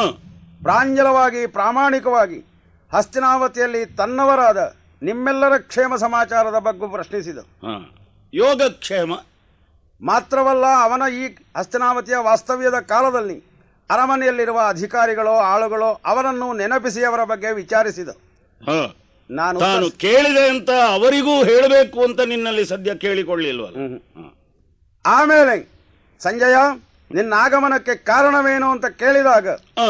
ಸನ್ನಿಧಾನದಿಂದ ನಿಮ್ಮ ಅಪ್ಪಣೆಯಾದಂತೆ ಹ್ಮ್. ವಿಷಯವನ್ನ ವಿಸ್ತರಿಸಿದೆ. ಅದು ಮುಖ್ಯವಾದದ್ದು. ಮತ್ತೆ ಯೋಗಕ್ಷೇಮ ವಿಚಾರ ಕೇವಲ ಸಂಬಂಧದಲ್ಲಿ ಮಾತ್ರವಲ್ಲ, ಕೆಲವೊಮ್ಮೆ ಅಪರಿಚಿತ ವ್ಯಕ್ತಿಯನ್ನು ಅಪರೂಪವಾಗಿ ನಾವು ಎಲ್ಲಾದರೂ ದರ್ಶಿಸಿದಾಗ ಪಕ್ಕನೆ ಕೇಳಿಬಿಡ್ತೇವೆ, ಸೌಖ್ಯವ ಸೌಖ್ಯವ ಸೌಖ್ಯ ಅಲ್ಲದಿದ್ರೆ ಅವ ಅಷ್ಟ ಹತ್ರ ಬರ್ತಾನೆ. ಅವ ಸೌಖ್ಯ ಇಲ್ಲದಿದ್ರೆ ಇವನಿಗೆ ಸಂಬಂಧ ಏನು? ಧರ್ಮರಾಯ ಅದು ಕೇಳೋದು ದೊಡ್ಡ ವಿಚಾರ ಅಲ್ಲ. ನಾನದನ್ನ ಒತ್ತಿ ಹೇಳಲಿಕ್ಕೆ ಒಂದು ಕಾರಣವಿದೆ ಮಹಾಪ್ರಭು. ಏನು? ಇನ್ನು ಮುಂದೆ ಹೇಳಲಿರುವ ವಿಷಯಗಳಿಗೆ ಇದು ಅವಶ್ಯವಿತ್ತು. ಹೌದಾ? ಕೇಳೋಣ ಮುಂದಿನ ವಿಷಯ. ಧರ್ಮರಾಜ ಪ್ರಾಂಜಲವಾಗಿ ಕ್ಷೇಮದ ಬಗ್ಗೆ ವಿಚಾರಿಸಿದನೆ. ತಮ್ಮ ಅನಿಸಿಕೆಯನ್ನು ನನ್ನ ಮಾತುಗಳಿಂದ ನಾನು ಆಡಿದನೆ. ಕೇಳಿದಾಗ ಅವನ ಆಡಿದ ಮಾತು ಬಹಳ ಅಮೂಲ್ಯವಾದದ್ದು. ಕಾಡಿನಲ್ಲೇ ಹುಟ್ಟಿ ಬಹಳ ಕಾಲವನ್ನು ಕಾಡಿನಲ್ಲೇ ಬಾಳಿ ಕಳೆದ ನಮಗೆ ರಾಜ್ಯವನ್ನಾಳುವಂತಹ ಮಹಾರಾಜರಲ್ಲಿ ಅಧಿರಾಜರಲ್ಲಿ ಯುದ್ಧವನ್ನು ಮಾಡಿ ಸೋಲುವುದಕ್ಕಿಂತ ಮತ್ತೆ ಕಾಡಿನಲ್ಲೇ ವಾಸ ಮಾಡುವುದು ಒಳ್ಳೆಯದಲ್ಲವೇ? ಸಂಜಯ,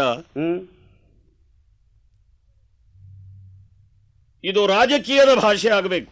ಹೌದು, ಅದು ಕಾವ್ಯದ ಭಾಷೆ ಆಗಕೂಡುದು. ಹೇಳಿದ್ದೆ ನಾನಲ್ಲಿ. ಇದು ಏನು ಅಂತ ನನಗೆ ಅರ್ಥವಾಗೋದಿಲ್ಲ. ಹಾಗಾಗಿ ನನ್ನದು ಉತ್ತರವಿಲ್ಲ ಅಂತ ಹೇಳಿದ್ದೆ ಅವನಿಗೆ. ಹೌದಾ? ಯಾಕೆ ನಾನು ಹೇಳಿದೆ? ಇದು ನಿಜವಾದಂತಹ ಶೀಲ ಸಂಪನ್ನತೆಯ ಲಕ್ಷಣವಾಗಿ ತ್ಯಾಗ ಮನೋವೃತ್ತಿಯಿಂದ ಹುಟ್ಟಿದಂತಹ ಉದ್ಗಾರವೋ ಅಲ್ಲ ನಿರಾಸೆ, ಹಾಗಲ್ವ? ನನಗೊಂದು ಅರ್ಥ ಸ್ಫುರಿಸ್ತದೆ ಸ್ವಾಮಿ. ಏನು? ಅಪ್ರತಿಮ ರಾಜನೀತಿಜ್ಞರು ನೀವು ಆದರೂ ಅವನು ಮತ್ತೂ ಕೆಳಗಿದ್ದಾನೆ ಅಂತ. ಆಳದಲ್ಲಿದ್ದಾನೆ ಅಂತಲ್ಲ, ಚಿಂತಿಲ್ಲ. ರಣದಿ ಸೋಲ್ವುದರಿಂದ ಕಾಡುವಾಸಿ. ಹಾಗಾದರೆ ಸೋಲುವುದರಿಂದ ಸೋಲಾದೀತು ಎಂಬ ಅಳುಕು ಅವನಿಗೆ ಉಂಟಾಗಿದೆ. ನಾನು ಯಾಕೆ ಕೇಳಿದೆ ಗೊತ್ತಾ? ನನ್ನ ಕೊಡುಗೆ ಅನೀತಿಯದ್ದು ಅಂತ ಅವ ಹೇಳಲಿಲ್ಲ. ಯುದ್ಧ ಕ್ಷತ್ರಿಯರಿಗೆ ಧರ್ಮ ಅಲ್ಲ ಅಂತ ಹೇಳಲಿಲ್ಲ. ಕೌರವನದ್ದಾದಂತಹ ಯುದ್ಧದ ಕರೆ ಧರ್ಮಸಮ್ಮತವಾದರೂ ಒಪ್ಪಿಕೊಳ್ಳುವಲ್ಲಿ ಆ ಪಕ್ಷವನ್ನು ಎದುರಿಸಿದರೆ ಗೆದ್ದೇವೋ ಎಂಬುದು ಸಂದೇಹ. ದೊಡ್ಡದಲ್ಲ. ಕೊನೆಗೆ ಎಲ್ಲಿಗೆ ಮುಟ್ಟಿತು ಪ್ರಕರಣ? ಇದು ಪ್ರಾರಂಭ ಮಾತ್ರ. ಆಮೇಲೆ ಮತ್ತೊಬ್ಬ ಮಹಾಪುರುಷ ಮಾತನಾಡಿಸಿದ. ಯಾರವನು? ಕೃಷ್ಣ. ಏನು ಹೇಳಿದ?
ಸ್ವಾಮಿ, ಕೃಷ್ಣ ಎರಡು ಮಾತುಗಳನ್ನು ಆಡಿದ್ದಾನೆ.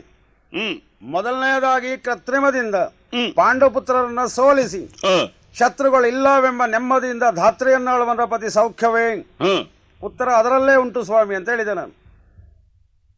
ಅದರಲ್ಲೇ ಅಂದ್ರೆ ಶತ್ರುಗಳಿಲ್ಲವೆಂದಾಳುವನ ಪತಿ ಸೌಖ್ಯವೇ ಅಂತ ಪ್ರಶ್ನೆ ಯಾಕೆ? ಅಂದ್ರೆ ತಾನೊಬ್ಬ ಇಲ್ಲಿ ಇದ್ದೇನೆ ಅಂತ ನೆನಪಿಸಿದ್ದವ. ನಾನು ಅದಕ್ಕೆ ಉತ್ತರ ಅಲ್ಲೇ ಹೇಳಿಯಾನು, ಅದೆಲ್ಲ ವಿಶೇಷ ಏನಲ್ಲ.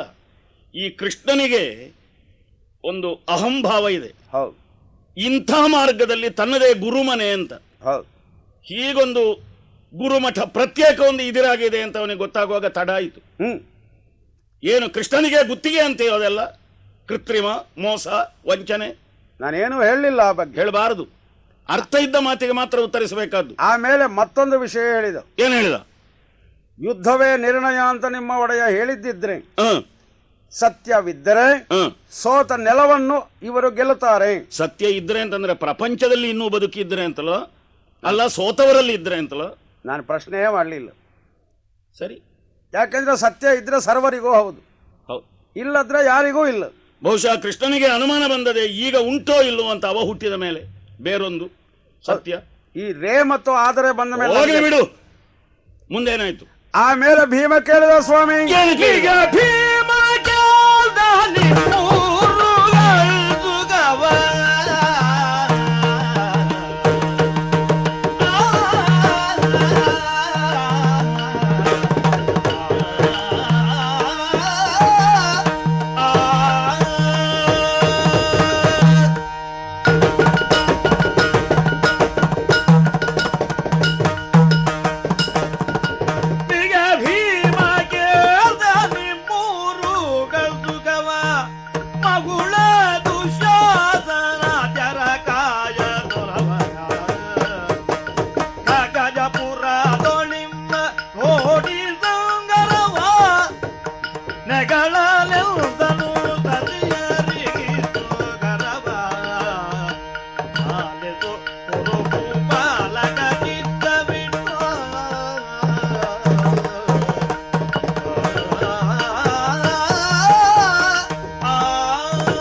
ಭೀಮಸೇನನದ್ದು ಮೊದಲನೇದು ಪ್ರಶ್ನೆ ಏನು?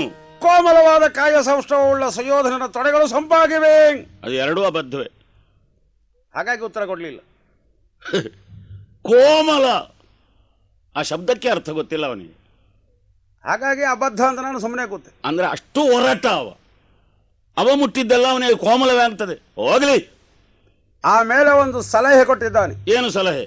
ಯುದ್ಧ ನಿರ್ಣಯ ಅಂತ ಘೋಷಣೆ ಹೊರಡಿಸಿರುವ ಸುಯೋಧನ ಯುದ್ಧಕ್ಕೆ ಬರ್ತಾನೆ ಅಂತ ಆದ್ರೆ ಹೆಂಡತಿ ಮಕ್ಕಳಿಗೆ ವಿಷ ಕೊಟ್ಟು ಯಮನಾಲಯದಲ್ಲಿ ಬೇರೆ ಜಾಗ ನೋಡಿಟ್ಟು ನಮ್ಮಲ್ಲಿ ಯುದ್ಧಕ್ಕೆ ಬರಲಿ.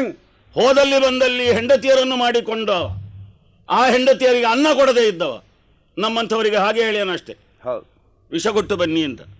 ಯಾಕೆ ಇಷ್ಟರವರೆಗೆ ಹೆಂಡಂದಿರನ್ನು ನಾವು ಅನ್ನ ಕೊಟ್ಟು ಮರ್ಯಾದೆಯಿಂದ ಸಾಕಿದವರು. ಬಹುಶಃ ಅದು ಹೀಗೆ. ಇದು ಒಂದು ಹೊಸ ರಾಜಕೀಯ ಭಾಷಣ. ಬರೇ ಪಾಮರರ ರಂಜನೆಗೆ ಬೇಕಾಗಿ ಅವರಿಂದ ಶಹಬಾಸ್ಗಿರಿ ಪಡೆದಿರಬಹುದವ. ಹೆಂಡತಿಯರಿಗೆ ವಿಷ ಕೊಡಬೇಕು. ಆಮೇಲೆ ಅವನ ತಮ್ಮ ಒಂದು ಮಾತು ಹೇಳಿದ. ಅಲ್ಲಲ್ಲ, ಆಮೇಲೆ ಎಲ್ಲಿ ಸ್ಥಳ ನೋಡಿ ಬರಬೇಕು? ಯಮನ ಮನೆಯಲ್ಲಿ. ನಾನು ಯಾಕೆ ಅಲ್ಲಿ ಹೋಗಲಿ? ಹಕ್ಕಿನಿಂದ ಹೋಗೋದಿದ್ರೆ ಅವನ ಅಣ್ಣನನ್ನು ಮೊದಲು ಕಳಿಸಲಿ. ಪಿತರಾರ್ಜಿತ ಅಲ್ವೇ ಯಮಲೋಕ? ಧರ್ಮರಾಯ ಅವನ ಮಗನಲ್ವೇ? ನಾನು ಯಮನ ಮಗನನ್ನು ಏನು ಅಂತ ಪ್ರಶ್ನಿಸಿದವ. ನನಗೆ ಅವನ ಅಪ್ಪನಲ್ಲಿ ಏನು ಕೆಲಸ ಅಂತೆ? ಅಷ್ಟು ಹೇಳಿಲ್ವ ನೀನು? ನಾನದೊಂದಕ್ಕೂ ಉತ್ತರ ಹೇಳಬಾರದು. ಯಾಕೆ ಅಂದರೆ ಸಭ್ಯರ ಸಭೆಯಿಂದ ಹೋದವ ನೀನು. ಮುಂದೆ ಅವನ ತಮ್ಮ ಏನು? ಅರ್ಜುನ ಒಂದು ಮಾತನ್ನು ಹೇಳಿದ. ಏನ್ ಹೇಳಿದ? ಗೋಗ್ರಹಣಕ್ಕಾಗಿ ಬಂದಾಗ ತನ್ನ ಬಾಣದಿಂದ ಘಾಸಿಗೊಂಡ ಸುಯೋಧನಾದಿಗಳ ಕಾಯ ಹೇಗೆ ಸೌಖ್ಯವಾಗಿದೆಯೇ? ಭೀಷ್ಮದ್ರೋಣಾದಿಗಳು ಆರೋಗ್ಯವನ್ನು ಪ್ರಾಪಿಸುವುದಕ್ಕಿಂತ ಮೊದಲೇ ಎದ್ದು ನಡೆದಿದ್ದಾನೆ ಅಂತ ಹೇಳಬೇಕಿತ್ತು ನೀನು. ಮಾತ್ರವಲ್ಲ, ಆಮೇಲೊಂದು ಸಲಹೆ ನೀಡಿದ. ಏನು? ಯುದ್ಧಕ್ಕೆ ಬರುವುದಿದ್ರೆ ನಾನು ನನ್ನವರು ಹೇಳಿದ ಎಲ್ಲಾ ಭಾಷೆಗಳನ್ನು ಮರೆಯದೇ ತೀರಿಸುವುದಕ್ಕೆ ಸನ್ನದ್ಧರಾಗಿದ್ದೇವೆ. ಇದನ್ನು ಸೆರಗಿನಲ್ಲಿ ಗಂಟಿಟ್ಟುಕೊಳ್ಳಿ. ಸಂಜಯ, ಕೇವಲ ಗೌಣ ವಿಚಾರಗಳದು. ಭೀಮನದ್ದಾಗಲಿ ಅರ್ಜುನದ್ದಾಗಲಿ ಮತ್ತೊಬ್ಬರದ್ದಾಗಲಿ. ಇಲ್ಲಿರುವುದು ರಾಜ್ಯದ ಪ್ರಶ್ನೆ. ಎಂತಹ ಪಾಮರರು ನೋಡು, ಅವರವರದ್ದಾದಂತಹ ವೈಯಕ್ತಿಕವಾದ ಸೇಡನ್ನು ತೀರಿಸುವುದಕ್ಕೆ ಅರಸು ಮಕ್ಕಳಂತೆ ಅರಸು ಮಕ್ಕಳು. ಹೋಗಲಿ, ಕೊನೆಗೆ ತೀರ್ಮಾನ ಹೇಗಾಯ್ತು? ಎಲ್ಲಕ್ಕೂ ಕೆಸರಿನಲ್ಲಿ ಮುಳ್ಳು ಮುಟ್ಟಿದಾಗ ಹೆಣ್ಣು ಒಂದು ಮಾತಾಡಿದಳು ಸ್ವಾಮಿ. ಪಾಂಚಾಲಿ ಏನಂತೆ? ಘೋಷಯಾತ್ರೆಗಾಗಿ ಬಂದಿರುವ ಸಂದರ್ಭದಲ್ಲಿ ಕಾಡಿನಲ್ಲಿ ಸಮರದಲ್ಲಿ ಸೋತಾಗ ಚಿತ್ರಸೇನ ಕಟ್ಟಿದ ನೇಣಿನ ಗಾಯದ ನೋವು ಮಾಸಿದೆಯೇ ಹೇಗೆ? ಓಹೋ. ಆಮೇಲೊಂದು ಸಲಹೆ ಹೇಳಿದಳು. ಏನು ಹೇಳಿದಳು? ದುಶ್ವಾಸನಲ್ಲಿ ದುರ್ಯೋಧನನಲ್ಲಿ ನನ್ನ ಪರವಾಗಿ ಒಂದು ಕೋರಿಕೆಯನ್ನು ಸಲ್ಲಿಸಬೇಕು. ಏನು? ವರ್ಷ 13 ಕಳೆದರು ಹ್ಮ್. ಬಿಚ್ಚಿದ ಕಬರಿಯನ್ನು ಪುನಃ ಕಟ್ಟಲಿಲ್ಲ. ಆದಷ್ಟು ಬೇಗ ಕಟ್ಟಿಸುವ ವ್ಯವಸ್ಥೆ ಮಾಡಿಸುವಂತೆ. ಸಂಜಯ, ಹ್ಮ್ ಎಷ್ಟು ಸಣ್ಣ ಮಾತು ನೋಡು. ಹ್ಮ್ ಮೊದಲಿಂದಲೂ ನಮ್ಮ ವಾದ ಅದೇ, ಆಕ್ಷೇಪವೂ ಅದೇ ದ್ರೌಪದಿಯ ಬಗ್ಗೆ. ಹ್ಮ್ ತಲೆಭಾರದ ಹೆಣ್ಣು, ಈಗ ಅದಲ್ಲ, ಈಗ ಕೂದಲು ಭಾರದ ಹೆಣ್ಣಾಗಿದ್ದಾಳೆ. ಹೌದು, ಭಾರದ ಅಲ್ಲ, ಭಾರದ. ಹೇಳಿಸಬೇಕಿತ್ತು ಆದಷ್ಟು ಬೇಗ. ಆ ಹೊರೆಯನ್ನು ಇಳಿಸುವ ಯತ್ನದಲ್ಲೇ ನಾವಿದ್ದೇವೆ ಅಂತ. ಆಮೇಲೆ ಕೊನೆಗೆ ಉತ್ತರ ಏನು? ನಾನು ಕೇಳಿದೆ ಧರ್ಮರಾಜನಲ್ಲಿ, ಇದೊಂದು ನನಗೆ ಸಂಬಂಧಿಸಿದ್ದಲ್ಲ, ನಾನು ಹೇಳಿದ ಮಾತಿಗೆ ಉತ್ತರ ಅಲ್ಲಿ ಏನು ಹೇಳಬೇಕು ಅಂತ. ಆವಾಗ ನಮ್ಮಲ್ಲಿ ಇನ್ನು ಒಮ್ಮತದ ಸಮ್ಮತಿಯ ನಿರ್ಣಯ ಇಲ್ಲ. ಖಡ್ಗವಾಗಲಿ ನೀತಿಯಾಗಲಿ ಒಡೆಯ ಲಕ್ಷ್ಮೀ ರಮಣ ಆಯ್ತಃ, ಇದನ್ನು ಹೇಳು ಮಹಾರಾಜರಿಗೆ ಅಂತ. ಸಂಜಯ,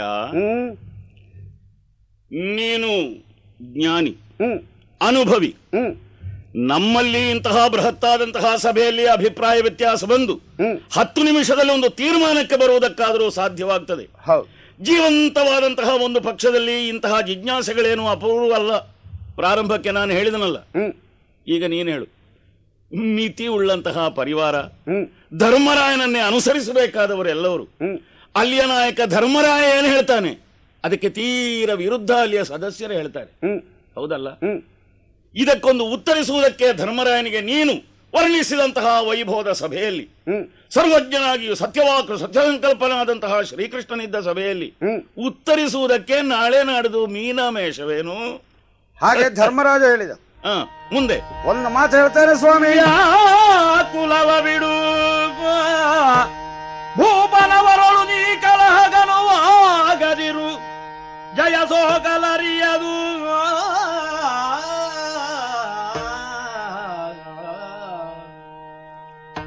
ಮಹಾರಾಜ, ಅಲ್ಲಿರುವ ವ್ಯಕ್ತಿಗಳನ್ನು ಪ್ರತ್ಯಕ್ಷವಾಗಿ ನೋಡಿ ಪರಿಸರವನ್ನು ಅರ್ಥ ಮಾಡಿಕೊಂಡು ನಿನ್ನ ಹಿತೈಷಿಯಾದ ವೃದ್ಧನಾದ ನಾನು ಪ್ರಾಮಾಣಿಕವಾಗಿ ಒಂದು ಸಲಹೆಯನ್ನು ಕೊಡ್ತೇನೆ. ಅವರಲ್ಲಿ ಯುದ್ಧವನ್ನು ಆಶಿಸಬಾರದು. ಇನ್ನಾದರೂ ಸಾಮದಿಂದ ಅವರಲ್ಲಿ ಸೇರಿ ಬದುಕುವಂತಹ ಸೂಚನೆಯನ್ನು ಪರಿಗ್ರಹಿಸಬೇಕು. ಸಂಜಯ, ಉತ್ತಮ ವರದಿಗಾರ ಅಂತ ಈ ಸಭೆಯಲ್ಲಿ ನಿನಗೆ ನಾನು ಪ್ರಶಸ್ತಿ ಕೊಟ್ಟಿದ್ದೇನೆ. ಆದರೆ ಸಲಹೆಗಾರ ಅಂತ ನಾನು ಪ್ರಶಸ್ತಿಯನ್ನು ಕೊಡೋದಿಲ್ಲ. ಸಲಹೆಗಾಗಿ ನಿನ್ನನ್ನು ಕೇಳಲಿಲ್ಲ. ನೀನಾಗಿ ಹೋಗ್ತೀಯಾ ಅಲ್ಲ? ಏನು ನೋಡ್ತಾ ಇದ್ದೀರಿ?